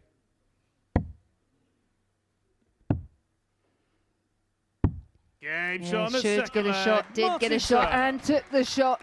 One apiece, and it's a break straight back for Martin Turner. Third leg, it's Martin to throw first. Game on. Conan resumes the position that we quite often see. 100. Stood behind the board with a hand in a pocket like he's stood waiting for a cue to finish. It's just quite a strange position to assume after a loss of a leg, but he does it fairly often. 83. It's kind of part of that routine. You quite often see Conan after a leg, especially if he's won a leg, goes back to the table, takes a drink of water, retrieves his darts, puts them in the other hand, then puts his hand in his pocket. 100.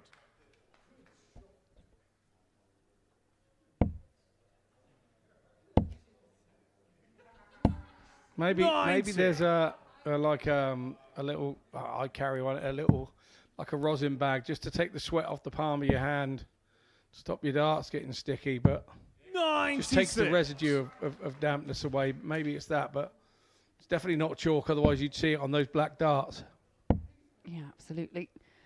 It's always kind of baffled me how anyone would want to play with chalk on their 82. hands. It's a texture that I personally find very difficult. Yeah, back in the days where we used to mark with chalk and then have to play, I hated it. 139. And Martin, you a require certain brand of car used to have a hubcap under that fitted a stick of chalk in it perfectly, this little plastic thing. And yeah, it was the Vauxhalls used to have it come in the part of their spares kit. 74. And a stick of chalk would fit in it perfectly, and I used to use one of those. And another chance to break it. This time it's Conan Whitehead, and on the Conan third takes it, leg. and that is Conan a Whitehead. huge roar by Conan Whitehead. Fourth leg. It's Conan to throw first. So nobody's held throw here so far in Game this on. match. 3 legs, 3 breaks of throw. Yeah, heard cheers from his supporters of going, go on, Conan, one more. And I think he's just had to correct him and say, no, it's 2 more. That's right. It's a race to 4. 41.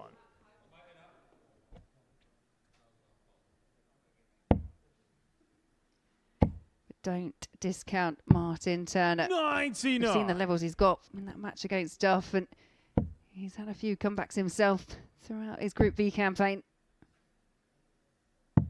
57. Yeah, the noise in the arena now starting to ramp up. Now we get to the semi-finals. Something that happens here 93. weekly on a Saturday night.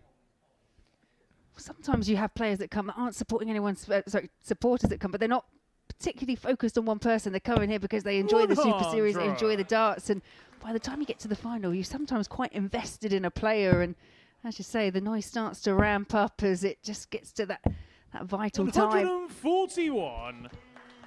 Yeah, you're not wrong. And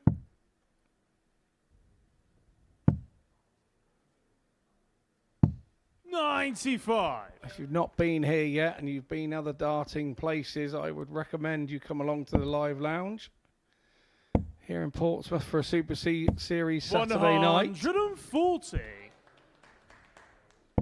Yeah, pop down to the south coast, enjoy some darts. 100. Martin, you require 28.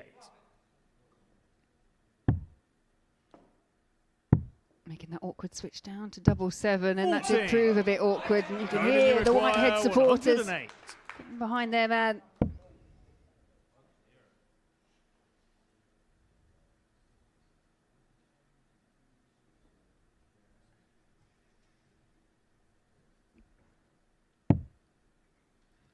Just gathering himself, 51. thinking about alternative Martin, you options and how to require leave it double. 14. But Turner comes back for this awkward double 7. Game shot on Awkward. the fourth leg. What are you talking Martin about, Scotty? Turner. Straight in there.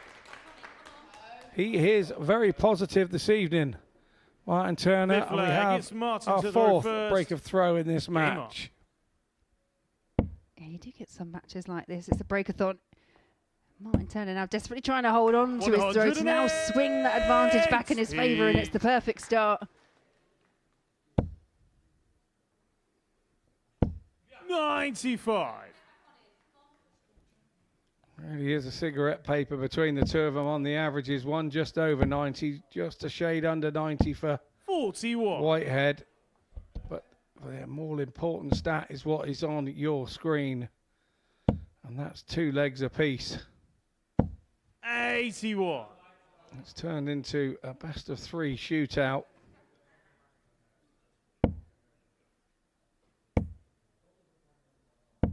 $85. Yeah, loose last start there from Martin Turner. Oh, that's an inviting first start for Conan. Yeah, and now that dropped dart, that dart that goes ever so slightly low, it's very awkward for him because of the way his dart's like. Finds it hard to get around it.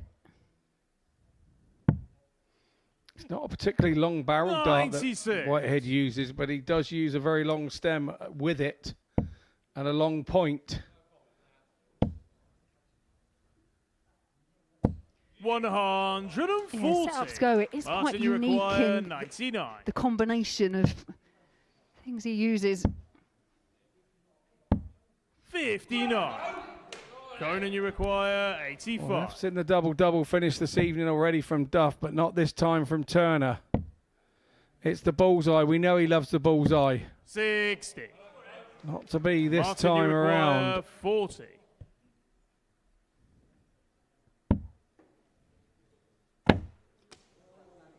Violent bounce Game out. shot on the fifth leg. Martin All Academic Turner. finds the double in the end. It's the first hole to throw in this match, and it goes the way of Turner, and he's now won Sixth from leg. the It's final. Conan to throw first. It's a very Game important on. one as well, Laura.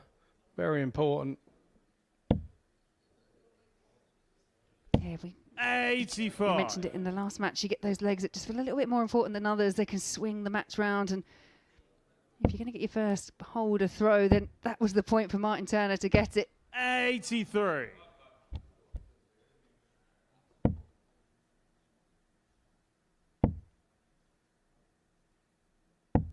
$58.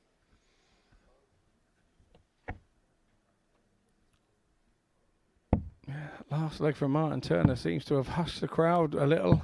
58.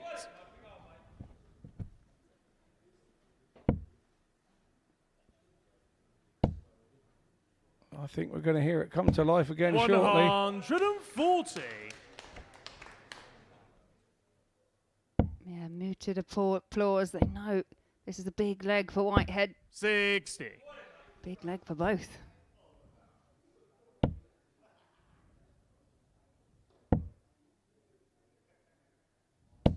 $58. Yeah, unfortunate for more there for Whitehead. That was 2 at the treble 20. Beautifully thrown darts. Just didn't find its desired location. 96. Conan, you require 160. Yeah, good adjustment. Now just looking to set something up. 84. Yeah, a bit of indecision. Had a few choices there, Whitehead.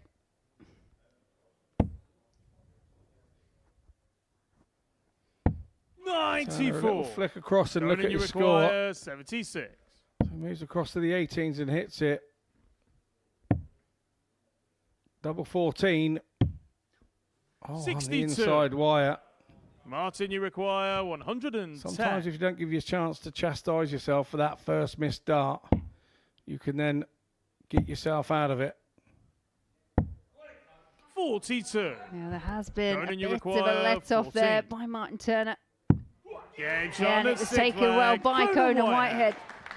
A couple of legs that we've seen, and wow, Conan is shouting at the board. It's not the board's fault, Seventh Conan. and final leg. It's Martin to throw It's just first. doing its thing, hanging Game out on. there. Letting you throw stuff at it. I love it. 100. It's funny. It's just funny that the mind, the things that go through people's minds. You're shouting at the board because the board's just about to have it in this next leg. I'm sure that's what he's thinking. 92. We've had all sorts here. We've had Richie Burnett having a chat with a speaker. Yeah, speaker's been moved. I think Richie was disappointed when he came back. First thing I saw when I saw him the other week, 125. that's the first thing he told me. They've moved speaker, don't you know? They've moved speaker. 140.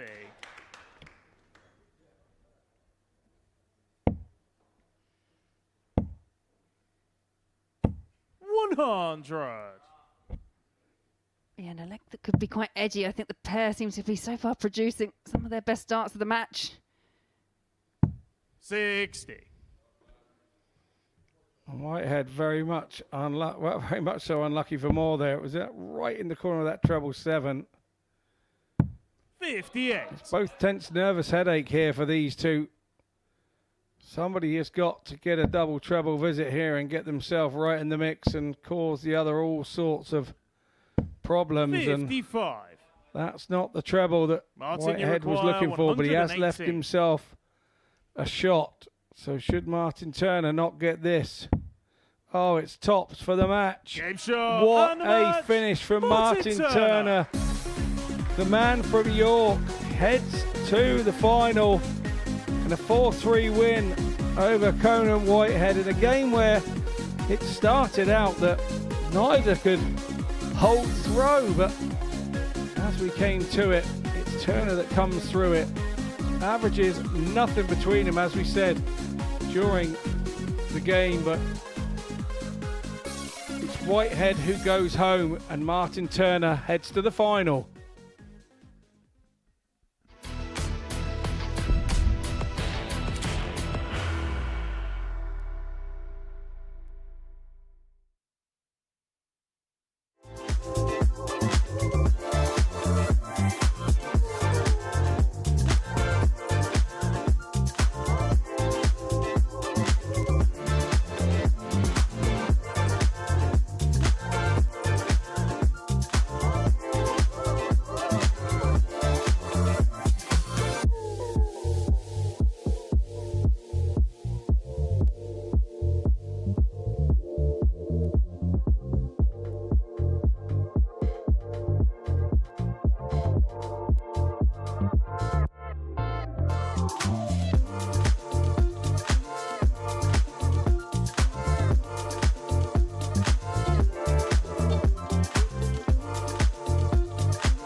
Welcome back to the Modus Super Series, where Martin Turner before the break sealed a 4-3 success against Conan Whitehead. The run for Turner just keeps going on. He's won all 3 of his matches tonight and now is within 1 game of his first ever appearance at a Champions Week.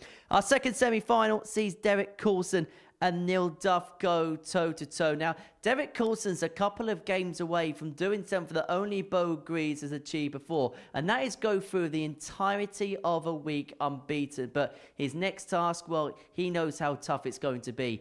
Neil Duff is one of the most perennial winners we've ever had here at the Modus Super Series. A victory tonight would be his 6th altogether, his 5th for qualification to a Champions Week. This is quite a heavyweight second semi-final, which is about to get underway. Double 10 is found by Derek Coulson. It will be Derek Coulson topping Group 2.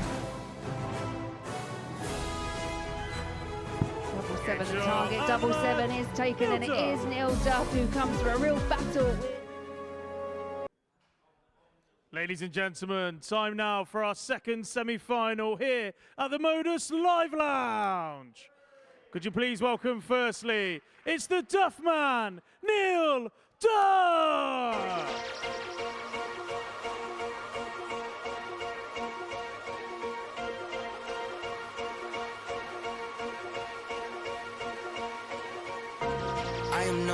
one, not number two. If I'm not the one, I'm uncomfortable. And his opponent, DC Derek Coulson.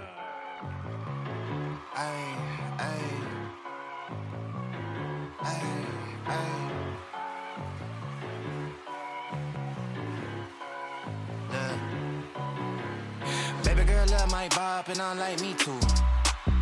No roof on my top and my babe see through. Hating on the pen, don't stop, they ain't gon' feed you. I've been all on my grind, so why I need you.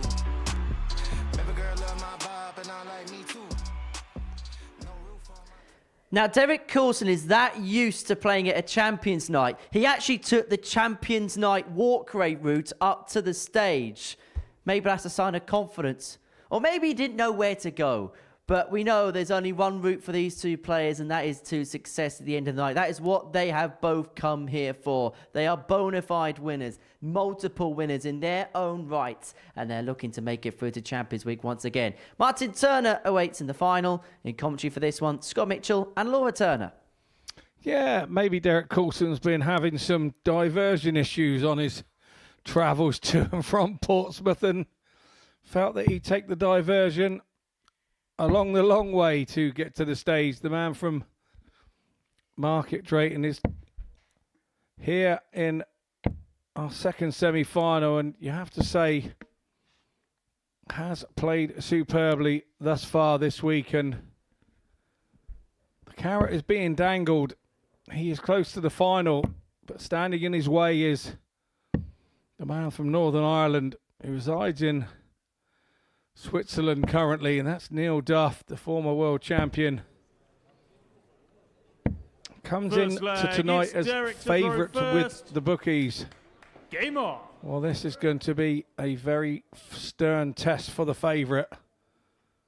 The toughest of semi-finals, but these are the days you play for, Laura. You want to test yourself against the best players. You want to be in front of the cameras. And is he going to open up with another 180 on a start of a leg? And the answer is yes. That's 7 times this evening.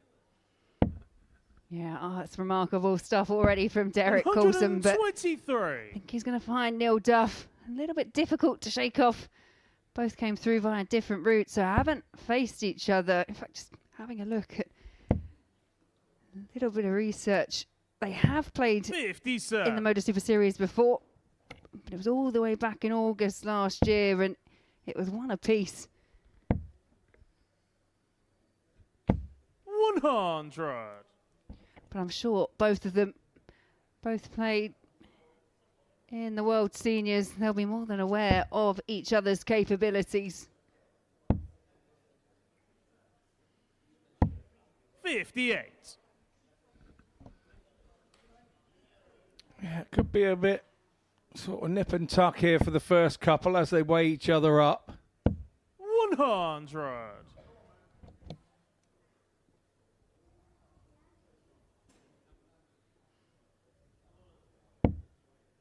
Yeah, this is where Derek Coulson, he's really wants to take advantage of having that throw. He's thrown first. He's kicked off with a maximum as well, so he'll want to see off this leg without too much drama. But Neil Duff right on his tailcoat. 41. Derek, you require 106. That was a loose one from Duff. So Coulson will go treble 20. It's double 16. And nicely done for a 106 opener for Coulson. And once again, it's that 15 dart leg. Neil to throw first. Laura. Game on. Yeah, and it's just all in and around that range, isn't it? 100.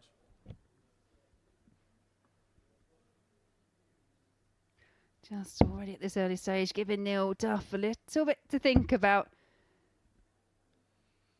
100. That's a 106 to that 140 shot out he had earlier in game 2 against Conan Whitehead. 135.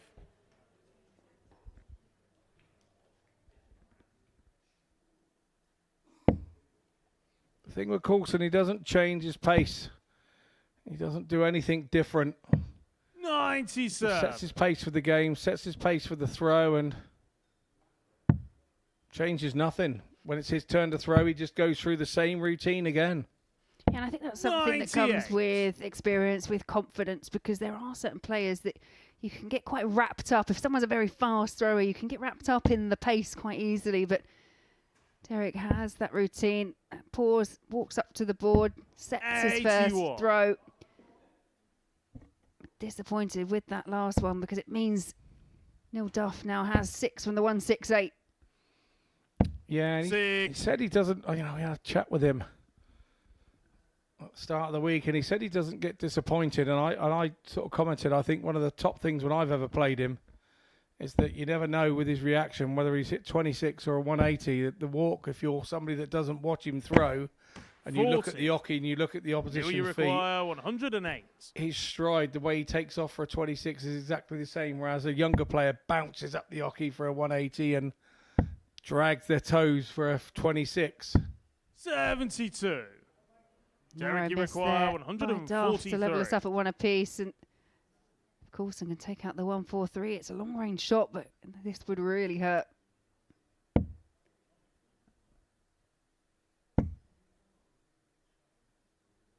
$97. Neil, you require 36.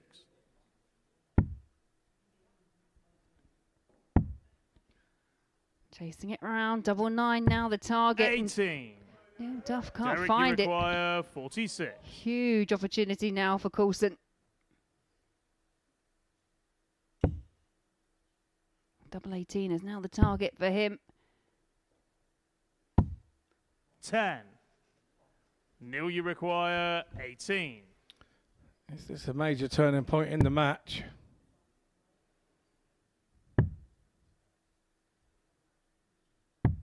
$9. And he just didn't feel that was going to go. He was shaking his head all the way through the attempts, and it's double 18 now for Coulson.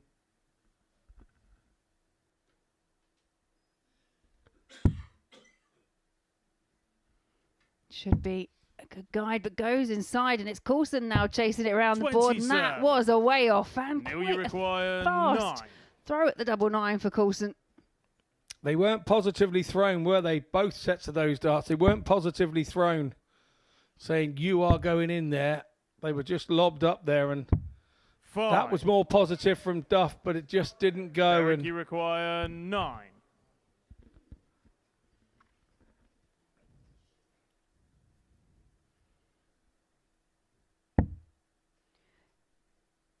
Double 4, same target. Double 2 for Coulson, and Game shot on the it's second Coulson that leg. pins Derek it in Coulson. the end. But leg 1 in 24 darts, not what you would expect from the pair of Third these. leg, It was it's Derek to throw first. a lot of missed doubles, Game and I imagine Neil Duff will be kicking himself. Is that the opportunity he needed to take? it's kind of down in 12 and missed with 12, Duff there, wasn't he, really? He will be very disappointed with that. 81.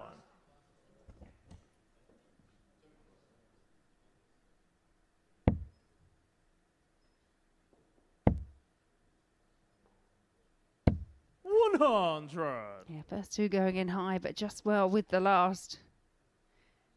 And I get it, it's a semi-final. It's going to be a bit edgy. It didn't look that way when Coulson opened up with a 57. 180, I can tell you. I think they were both right up for it, but that leg seems to have sort of dented the confidence of both players, hasn't it? It's taken the jam out of their donuts, Scott. It's taken the jam. Strawberry or raspberry jam do you like on your donut? Anyway, we get back to the semi-final.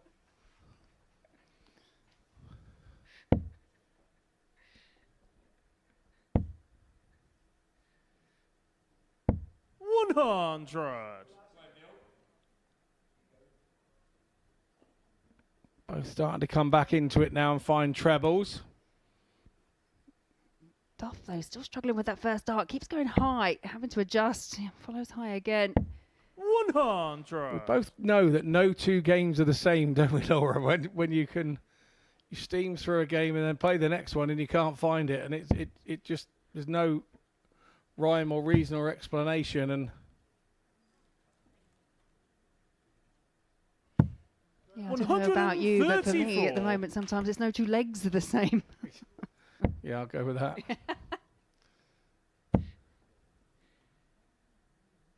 100. He's been really reliant on this leg on that last start, but keeps him really interested in the leg.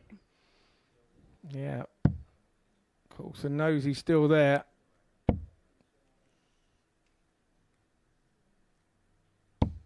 $59.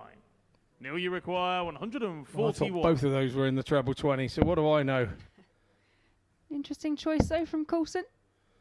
On 90 to go for another treble. 60. Yeah, very interesting. Derek, you require 70.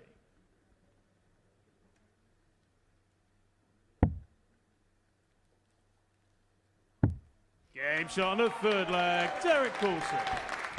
Yeah, nice little two-dart combo finish from Coulson. Fourth leg. It's Neil to throw first. Game on. Neil spoke earlier on tonight about that. I don't know if you'd quite call it the curse of coming through as the 95. winner of Group A, but having those couple of days off, it doesn't always suit everyone. He said he's been having a practice in between. But at 3-0 down, is he going to succumb 97 to Derek Coulson?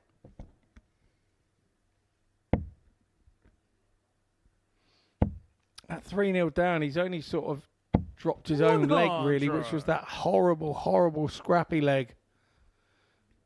That's the only leg that he's had on throw, but he lost it, and it can easily make the scoreline look so terrible when he's only dropped one leg. It's a harsh game, this darts at the top end. It's a harsh game. Yeah, absolutely. But it's what it does to you as a player psychologically as well. As you say, that scoreline, you know that you now can't afford to lose any single 21. leg. And at a point where you haven't picked anything up and just only finding the 21 points can't back up the previous score of a ton. Even when you're scoring big and you get down there and you've missed on a previous leg, you think, well, what's the point in getting here? I can't get out anyway. What's the rush to get here? That's what I think sometimes.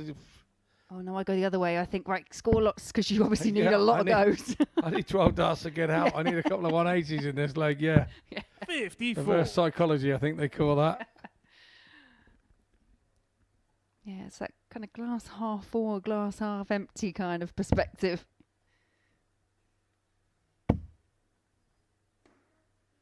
$87 left, so the switch to the 17s. We saw him take this out in the last leg.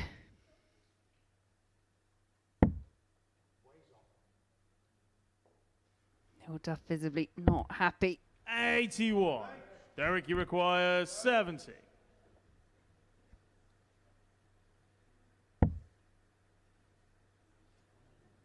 Looking for the single. Double 16 now for a 4-0 victory for Derek Coulson. And it is Derek that makes his way through to tonight's final. And he will be facing Martin Turner.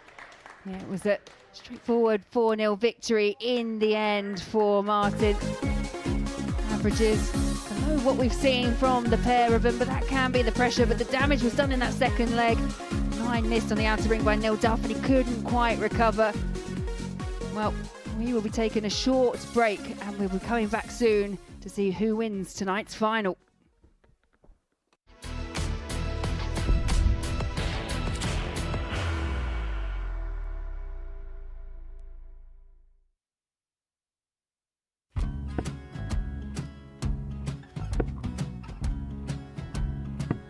$54. Charlie McGuire, 164.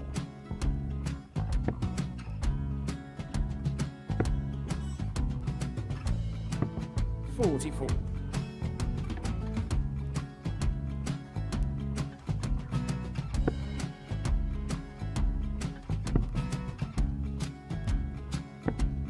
$32. Charlie require 120. Well, 120. He's got a fair, at least 2 handfuls at this. Just needs to stay 60. there. That's a good shot. Halves his score.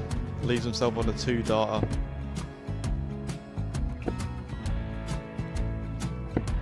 $26. Charlie Time on his require side 60. to become back-to-back singles champion.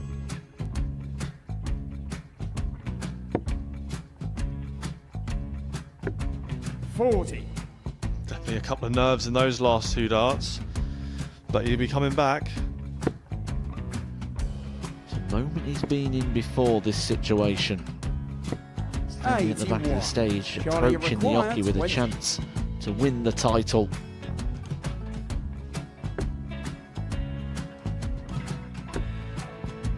He did this to win the first title, if you remember. 11. I think he's gone.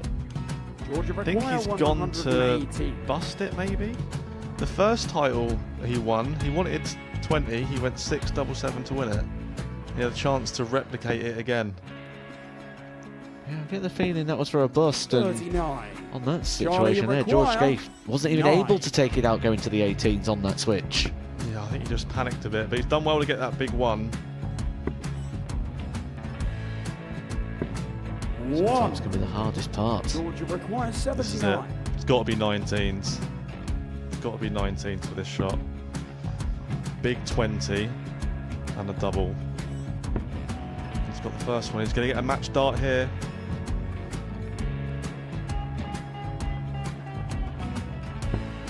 $59. Charlie, Threw the entire require body into that 8. one. Just didn't want to let go of the dart.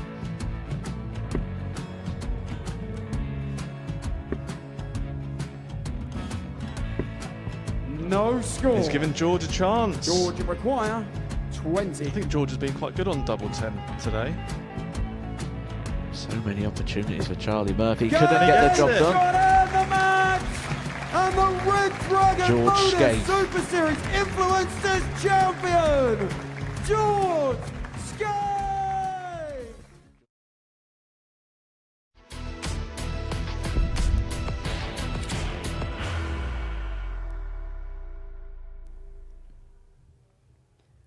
Welcome back to the Modus Super Series, where we've completed the 2 semi-finals at the Live Lounge here in Portsmouth. Laura Turner, Scott Mitchell have watched every single dart on this Saturday night, and it's been quite the intriguing Saturday evening. It's Martin Turner and Derek Coulson that will go head-to-head in the final in around about 10 minutes' time. But it's been a really intriguing night. Now, at the beginning of play, we said, well, this could be quite open for interpretation, but Derek Coulson's kind of thrown that logic out the window, hasn't he? He's just kind of not just started off where he kind of left off in Group B, but he said to you in an interview, didn't he, that he didn't want to be kind of known for just being consistent, despite that being a very high level, and started off with that massive average.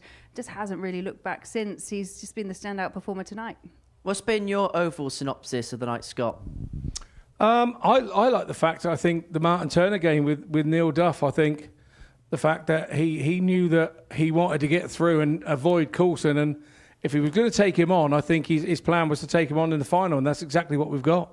It's going to be an intriguing final, that's for sure. Let's talk about some of the key moments then, particularly with our 2 semi-finals. We'll begin with semi-final number 1, Martin Turner up against Conan Whitehead. For Martin, real elation for him, but for Conan, would he feel a little bit disappointed that maybe there was an opportunity missed for him tonight? Yeah, I was saying to Scott in comms, actually, it feels like there's been a few games where people have been in charge of the game for the majority of it, but the result hasn't eventually gone their way.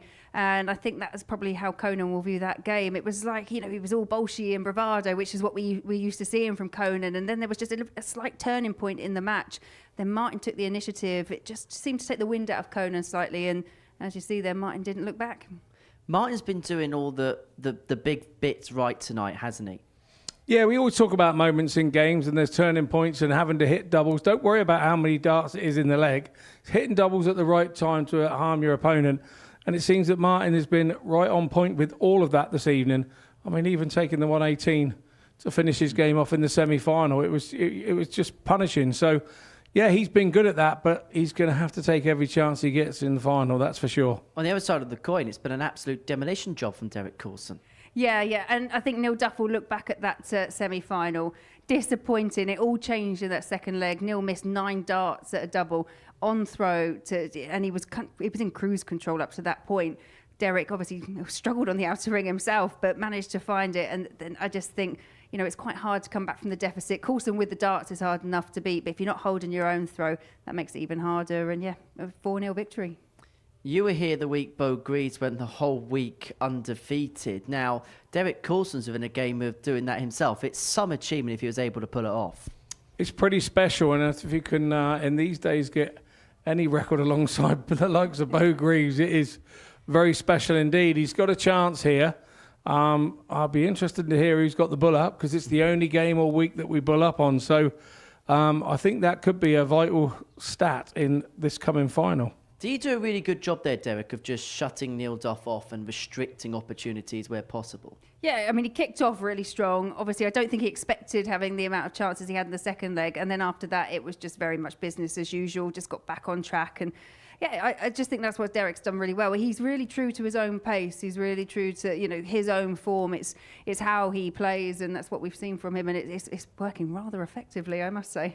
Well, let's round up everything that's happened tonight. Then these are the results from Saturday's action. The pool stages now feel a long time ago, but both Aaron Turner and Charlie Manby are still in the crowd, and they will be watching the final. Martin Turner against Derek Coulson is the final that's coming up in a few moments' time.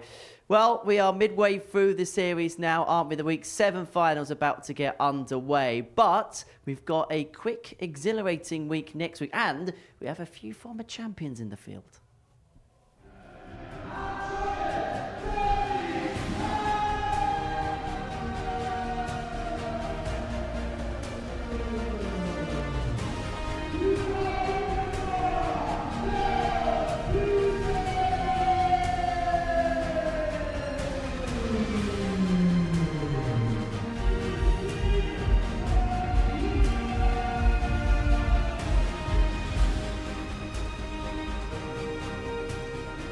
Going to go first. She's gone the 48 for 24, double 12. Game shot and the match. He has that second weekly title. Because it's glory for Yorkshire on the stage for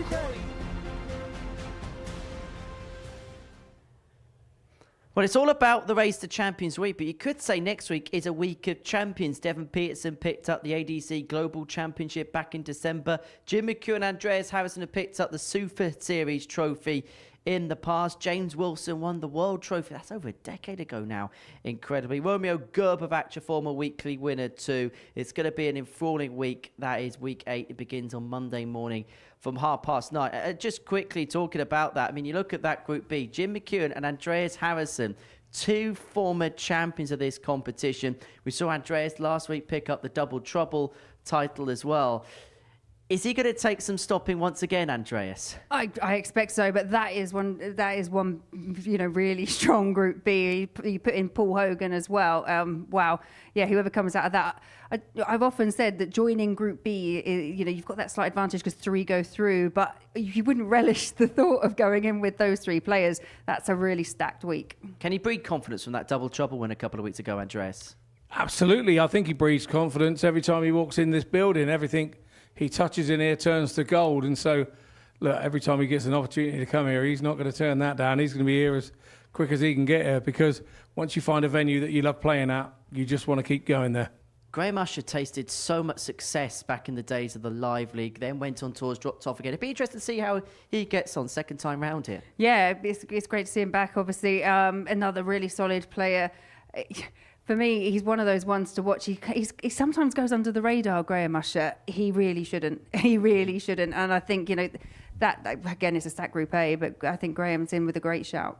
Monday morning, 9:30, the action gets underway, live and exclusive here on Pluto TV. But we've got one final business to go here in Week 7, and that is the final itself, as Martin Turner takes on Derek Coulson. Derek standing on the cusp of history. Look, he's going to go into this final as a heavy favourite against Martin. But you get the sense Derek's not going to be one of those players that's going to be buoyed by any complacency whatsoever. No, and even when he qualified really early in Group B. I think he won his first game, knew he was going through.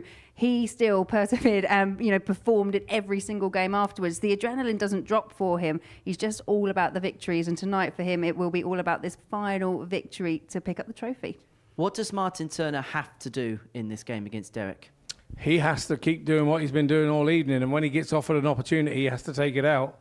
Martin's stats on the doubles have been pretty good this evening, and every time the opportunity comes, he hits. So he's going to have to keep doing that because he's not going to get many opportunities, I don't believe. Derek Coulson's average of the week so far, 94.56. The record's in excess of 96. That's how well he's playing this week. It's incredible numbers. Yeah, and it's just, like I say, it's consistent. You know, he's upped it tonight because he's put in that other big ton checkout. I mean, we saw it last night. He put in his best performance in the very last game. He's put in his best performance so far tonight in the first one. But, you know, what a way to bookend your campaign on a finals night if he can up it once again and take the crown.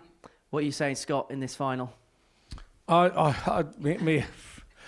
heart says Martin, but my head is telling me Derek Coulson all the way.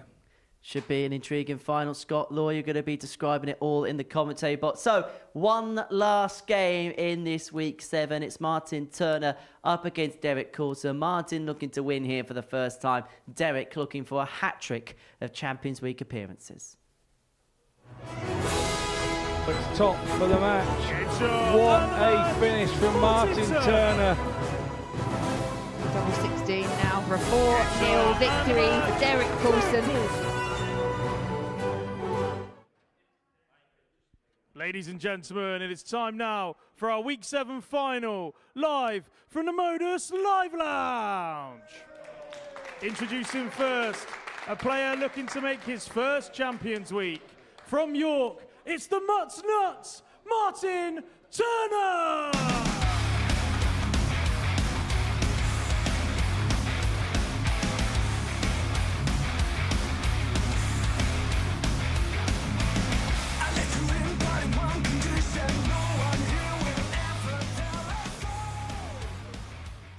And his opponent, looking to make it to his 3rd straight Champions Week. From Market Drayton, it's DC Derek Coulson!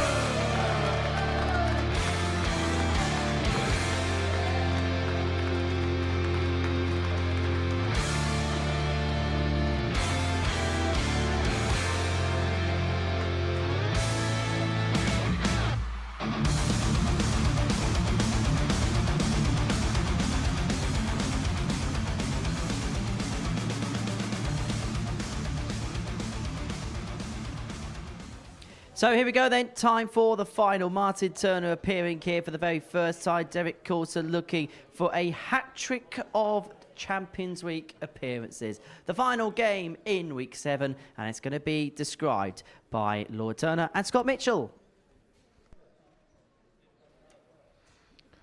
Yeah, thank you, Henry.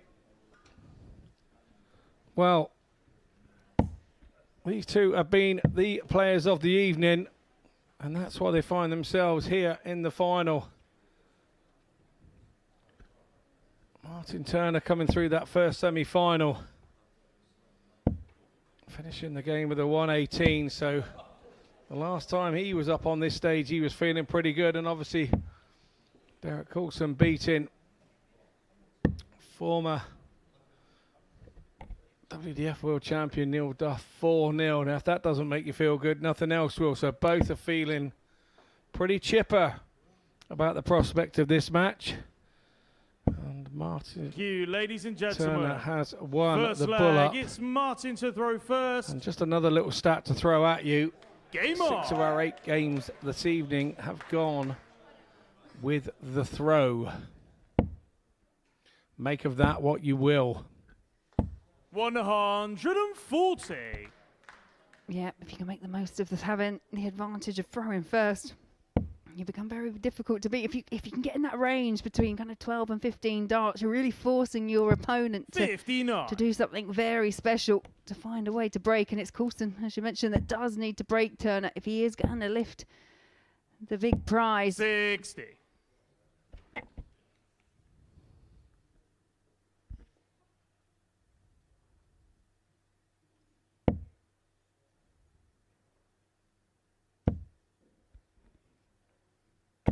$140. And you can hear some cheers in the crowd for Coulson.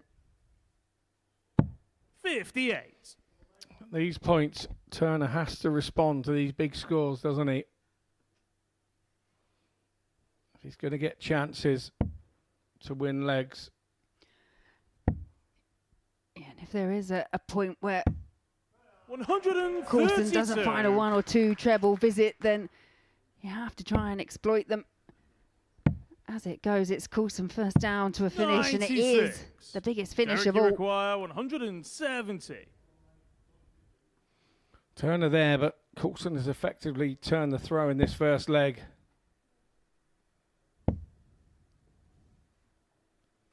100. Martin, you require 147. Second time tonight that we've seen Coulson go for another treble 20. Oh, with 90 left. Obviously a fan of double 15. Yeah, possibly. 97. Derek, you require 70. In tough times, you go home and to somewhere you feel that you're comfortable with. It's double 16 and a breaker throw for the first Martin, leg. you And require once again, that was in 15 darts. Yeah, missed a single number, has to adjust and can't find a 34. 32 and had to spurn a dart there. Should have really had 32. 2 at a double. Yeah, I'll be annoyed with himself with that, with Martin Turner, because we know what's coming here. Game shot on the first leg. Exactly Derek that. Coulson. Oh, so call you Mystic Mitchell. Second leg, it's Yeah. Derek to throw first. Psychic Scott. Game on. Maybe. Psycho. Psycho Scott, maybe. I don't know. But you just know when you let a player back like that it's not going to be missed. And 82. that's kind of welcome to the Pro Tour standard, that is. That's the way it is at the Pro Tours. Yeah, absolutely. Take your chances when they present themselves. 68. And Martin Turner, they're just rescuing that score with the treble 20 with the last. Yeah, good shot there. We just saw the trophy and the nice 59. little medal that goes with it on table number 2.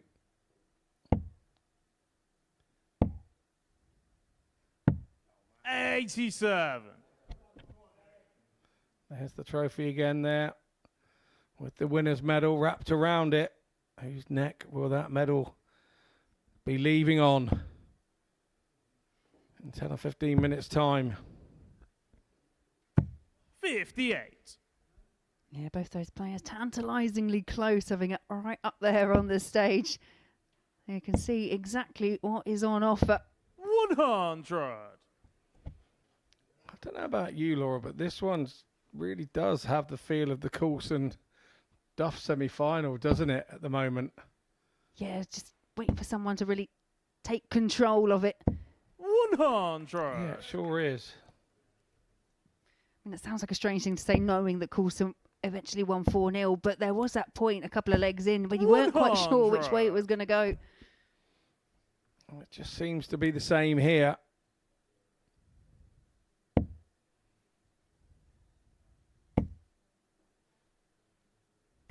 $140.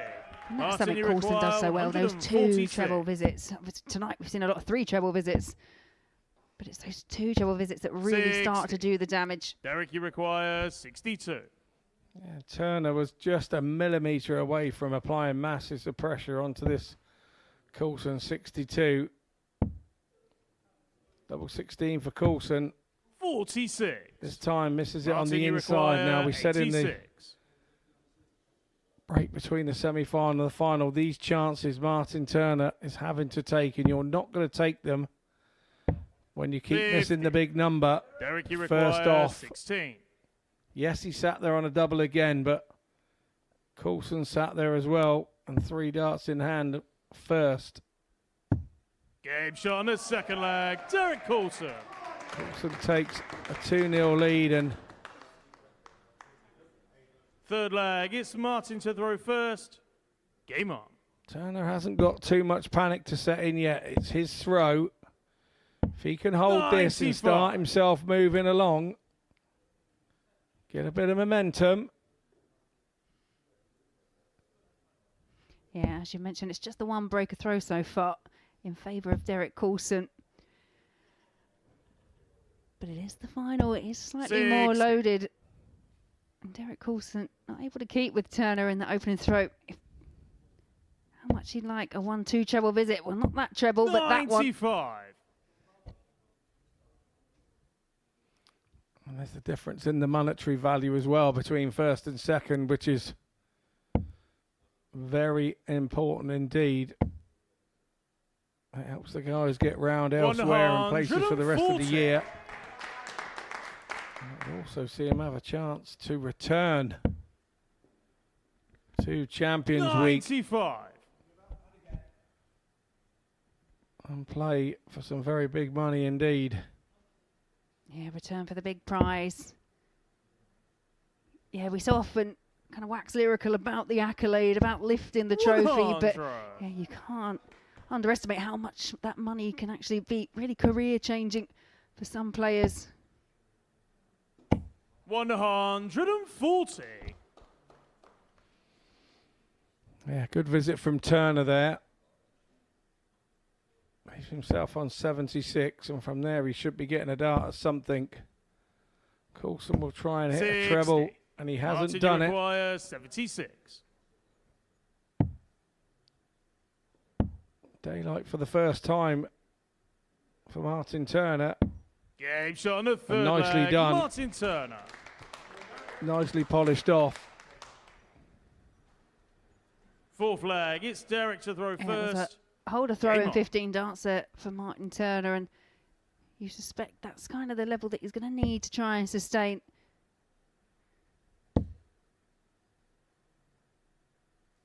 $140.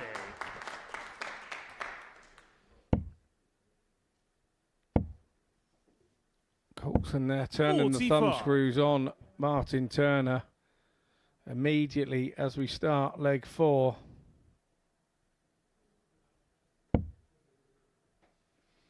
It's like a defiant 140 saying, "You're not breaking me, pal." 95. And he's still got that buffer of the break that he's got himself. He's in a really strong position. 55.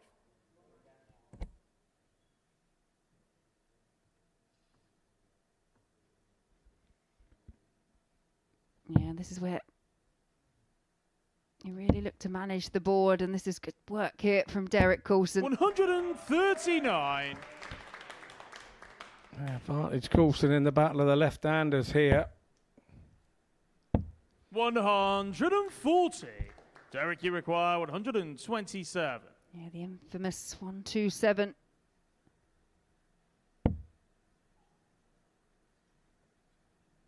He's just checking, I think, what Martin Turner was on. Doesn't have to go for the 127. Doesn't want to risk going for the ball and then ending up on 25 and chasing things around, but sets up perfectly. Yeah, we know he likes 36, and here comes Turner. 140. Derek, you require 36. Game shot on the fourth leg. Derek Coulson. 13 dart, hold a throw for Derek Coulson. Fifth leg. It's Martin to throw first. Game on. As you say, still that one break, but now this feels imperative. Martin Turner cannot afford to make any mistakes and instead makes the perfect start.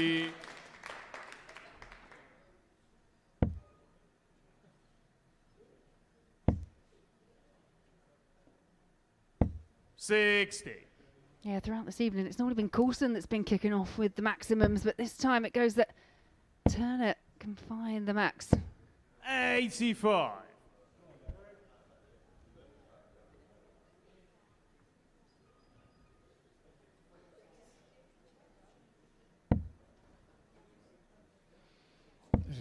The crowd intent on this one. Really don't want to breathe in the wrong place and put a player off. 29. You can hear utmost respect. Cheering for your player when they score something well, cheering them on as they approach the hockey, but that's 100. done in good spirit.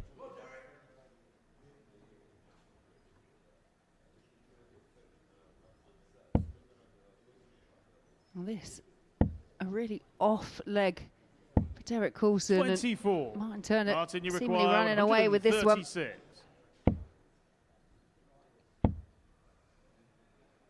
96. And Turner's just overtaken Coulson in the averages. Coulson's average has dropped down to 85 with those last few visits. 85. Martin, you require Let this 40. leg go, I believe, Laura. Yeah, I'd say the same. And that's on the why fifth leg. Mike Turner brings it back to within one leg again, but Derek Coulson with the opportunity to serve out the match. Sixth leg. It's Derek to throw put first. his hands on Game on. the Week 7 trophy. Yeah, what is he going to start with? Because that was a bag of nails of a leg from him. We haven't seen one of those from him all week. 140. But that's more like it. Gathers his thoughts, leads off with a nice 140, and Turner is chasing here. 45. Turner is chasing before he'd even thrown a dart in this leg.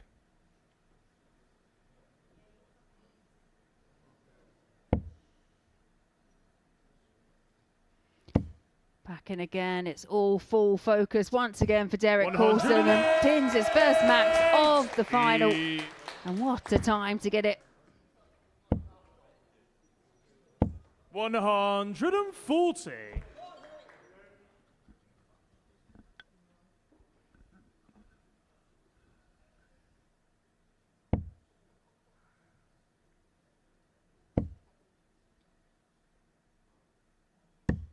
$105. Yeah, and once again, a sensible dart just to get him under the 80 so that he will have a dart 45. to win. Derek requires 76. Week 7 here of Series 10. Starting on the treble 20. He's going to get 2 for the title. Game. And he hits it And with the his third Super dart. Series Week 7 champion. What a moment for Derek Coulson. He came here at the start of the week dreaming that he would win it come the end of the week. And he has been Mr. Consistent all week long. He's been the standout player and he's come through every test that has been asked of him. Fantastic stuff from Derek Coulson. He is one happy Welshman at this moment in time. He will go on to our Champions Week.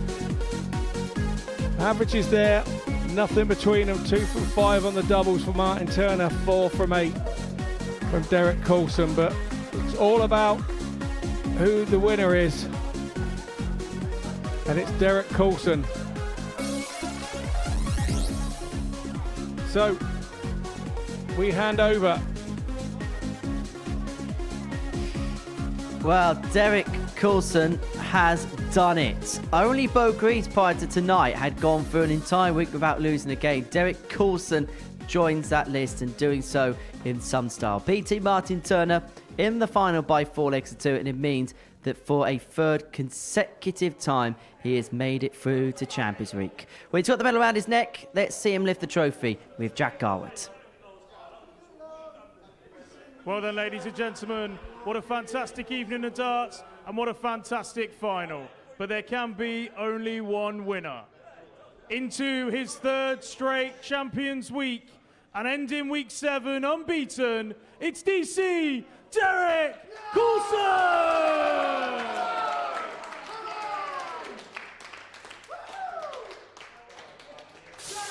One more time, give it up for DC Derek Coulson!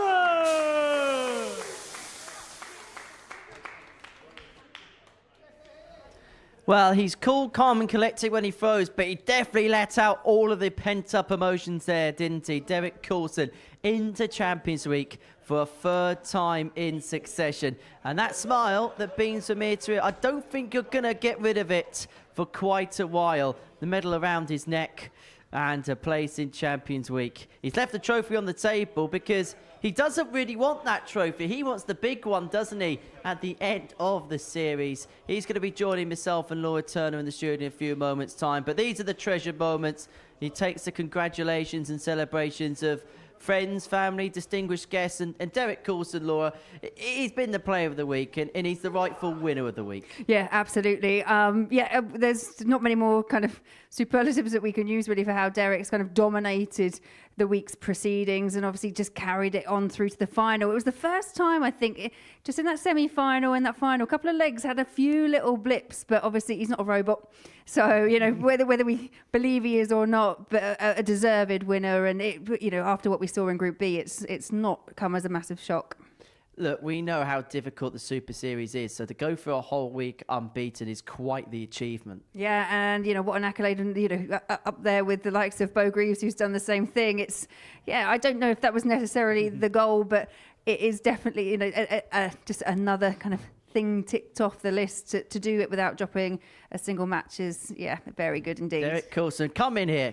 Many congratulations. Well done. You've done it again. Congratulations. This conversation is becoming a little bit more commonplace now, isn't it? Bit boring, isn't it? Well, I wouldn't say boring, but... Well, hang on. Where am I going? They're very spinny. By the way, we should warn you, that chair on the end, It's a bit spinny. It's the horrid chair. Every single time a pundit goes on there, they tend to go flying. Many congratulations. Thank you. We spoke at the beginning of the night about records and that. We'll go straight in with that. We'll talk about the night as it goes on. A whole week unbeaten. That's not bad, is it? It's not too shabby, is it? I'll take it. It wasn't even about being unbeaten tonight. I just wanted to win. Mm-hmm. If I had to lose a game to get through, then fair play. I mean, that second game, Charlie, it was a tough game. Mm-hmm. Once I got to 2 legs, I knew then I was in. But he didn't do himself any favours. I think he was a bit nervous in his first game. But then he started to show it in my game. I thought, I don't want to go 9-dart shootout. I don't want to be there. Mind you set your stall out quite nicely. 109 average to kick things off. Is that what it was? I don't know. I played great in that game. Set my stall out like that and to play my best game of the week. It felt great, and the confidence just built after that.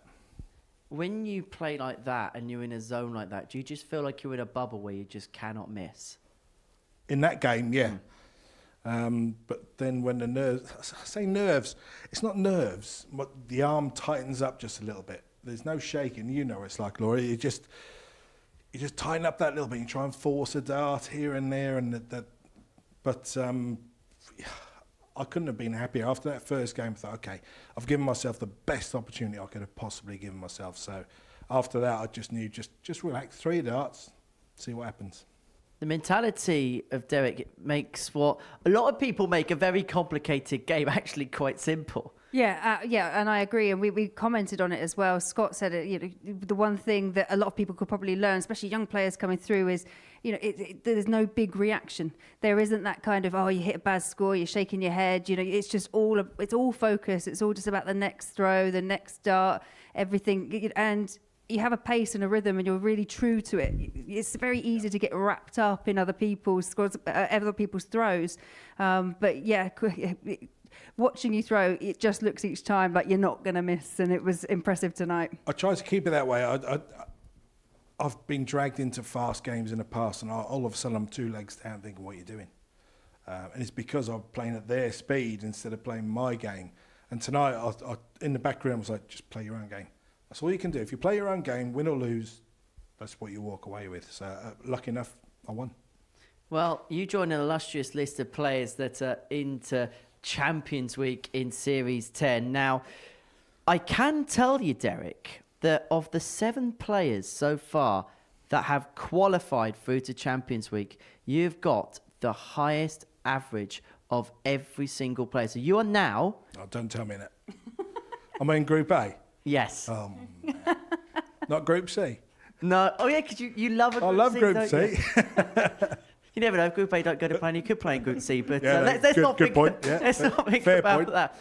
You're now guaranteed 100% you're going to be in Group A no matter what. Because you've got First time, so you've got the full week because you've got the highest average of anyone. 94 was the average. In excess of 94 was the number that you got for the whole week. Well, I'll take that. So day 1 and day 2, we could say, because we were doing the numbers. On night 1, you averaged 94.03. On night 2, you averaged 94.04. Is it fair to say you're a consistent performer? Maybe 94.035. I don't know, but I'll take that every day of the week. If I could hit a 93, 94 every time I play, I'd be hard to beat. Yeah, no, I was laughing at what you were saying. You had an interview with Henry at one point, and you're saying, "Yeah, I know everyone keeps saying I'm consistent, but I'd like to be known for some big averages." And I actually thought that in my head when you had played your first game tonight. But yeah, as Henry said, you've got to be happy. But when we say consistent, the level of consistency as well, that's what makes it stand out more than anything else. It is. I mean, I've had 109s before, and I know what my A game is right up there. But one thing has changed in the last sort of probably 6 months, if I'm honest. My B game has lifted. Before, my B game was too far away from my A game, and then consistency wasn't really good enough. But now my B game has lifted, then still hard to beat.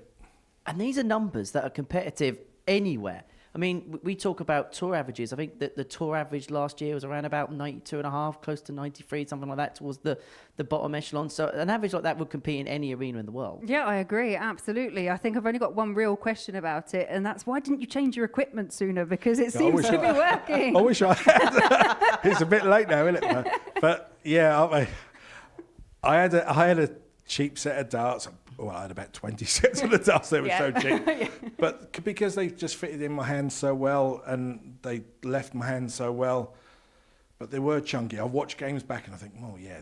When people say they're chunky, I was watching thinking, yeah, there's not a lot of space in the treble. Mm-hmm. So I thought, I've got to make a change. And the Graham Hall darts, Mission darts, I bought a set before the World Championships, the Seniors World Championship, and they were going really nice, but I bottled it, taking them. Mm-hmm. And I thought, now's the time to move on. I need to move on, and they've been going lovely. This has been, I know only in March, but this has been the best year of your darting life so far. 12 months, isn't it? I mean, Henry, 12 months ago, I came here, bit of fortune, I won a seniors event, got an invite, finished third in Group C. And I thought that was my chance gone because I didn't get through. But since then, yeah, I do feel like it's just gone up. And I can only thank you guys for giving me the opportunity to come here and play. Well, you certainly warranted the opportunity with the excellence of your play. Now, just down there is the winning moment. Not just did you get it done, but you got it done quite well. 4-visit leg to finish the game off. This is the moment there. Yeah. What are you feeling when that dart goes in? When I just outside double eight, I thought, I've got this. It was a perfect marker for me. Even though double eight on the lefties, I do like the right hand side of the board, but when I'm just outside double eight, I really do feel this is going. I was so confident of hitting it. So yeah, it was a relief. I've got to be honest, it was a massive relief. I just didn't want to be that nearly man again. Mm-hmm.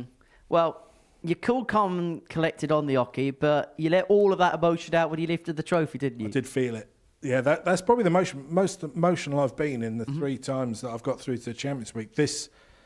It was a tough week. It was always going to be hard this week. When I saw the names down, I thought, if I don't play well, I've got absolutely no chance. And to pick it up this week really means a lot. I was quite emotional. Is it also different now because it feels like maybe for the first time you've come through these doors and it may be a little bit of a target on your back, maybe a little bit of pressure on you to succeed because of what you've done in recent times? I've said in the past, I've never liked being favourite. I prefer to be the underdog and prove people wrong. Now I've got to prove people right in a way that if I'm one of the favourites, I've got to show the reason for me being a favourite is the way I play darts. And this week, I think I proved it.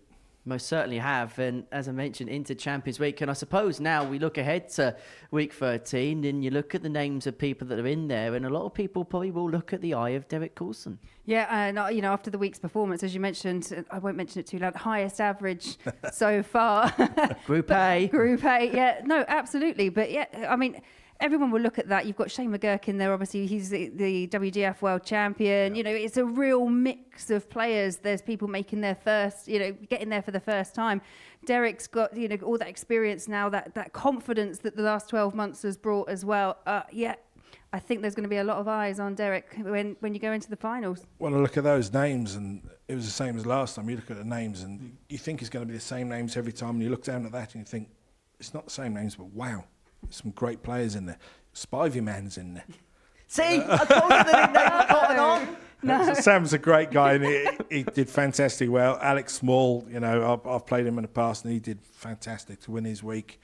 It's going to be tough no matter what. It's going to be a really hard week, but I can't wait. Third time the charm? That's what I'm hoping.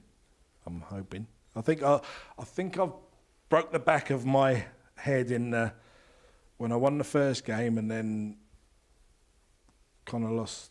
Mm-hmm. Was it 4-1? Yeah. Then I was thinking, oh no, what's going on here? Then I only need 2 legs, and in the past, my head has gone when I've needed legs. Mm-hmm. But lucky enough, I walked up there and thought, just win. Play to win. Don't think about legs. And hopefully I'm over that now. So come Champions Week, hopefully I'll sort myself out. Fingers crossed. Many congratulations, Derek. We shall see you once again at Champions Week. Laura, thank you for your company. I imagine it's going to be an interesting journey up the A3 nice later drive on. home. Yeah. Enjoy that. Enjoy Champions Week. We'll see you in a few weeks, Derek. Thank you both for your company. Plenty coming up at the Modus Super Series on Pluto TV. Once we're done, it's the latest edition of the Tungsten Talk, and it features the 3-time Lakeside champion, Martin Adams. Plenty of other bonus content for you. We're back with a live action Monday morning from 9:30 a.m. And of course, don't forget, the Influencers event will be back on the 11th of May. More details about that will be released in due course. But that's it from us on this Saturday evening, and on the night where France picked up the Six Nations title, it's Derek Coulson who will march on to Champions Week here at the Live Lounge in Port. So bye from us. Honest.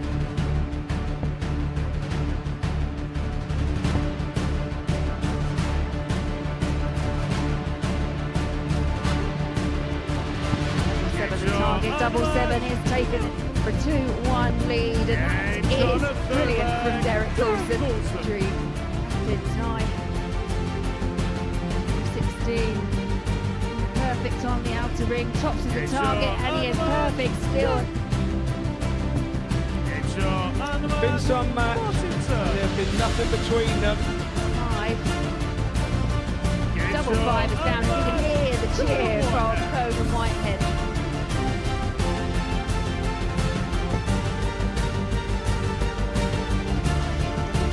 Double 5. That is a 4-2 victory for Martin Turner over Neil Duff. Utilises the entirety of the board.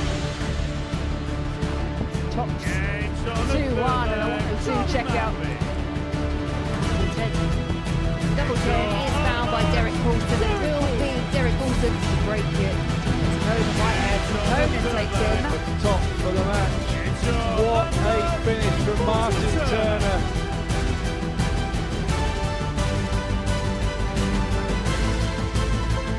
Top for the match. What a finish from Martin Turner.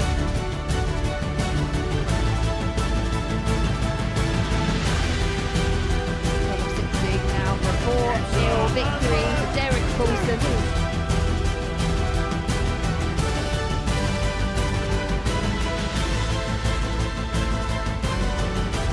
For the title.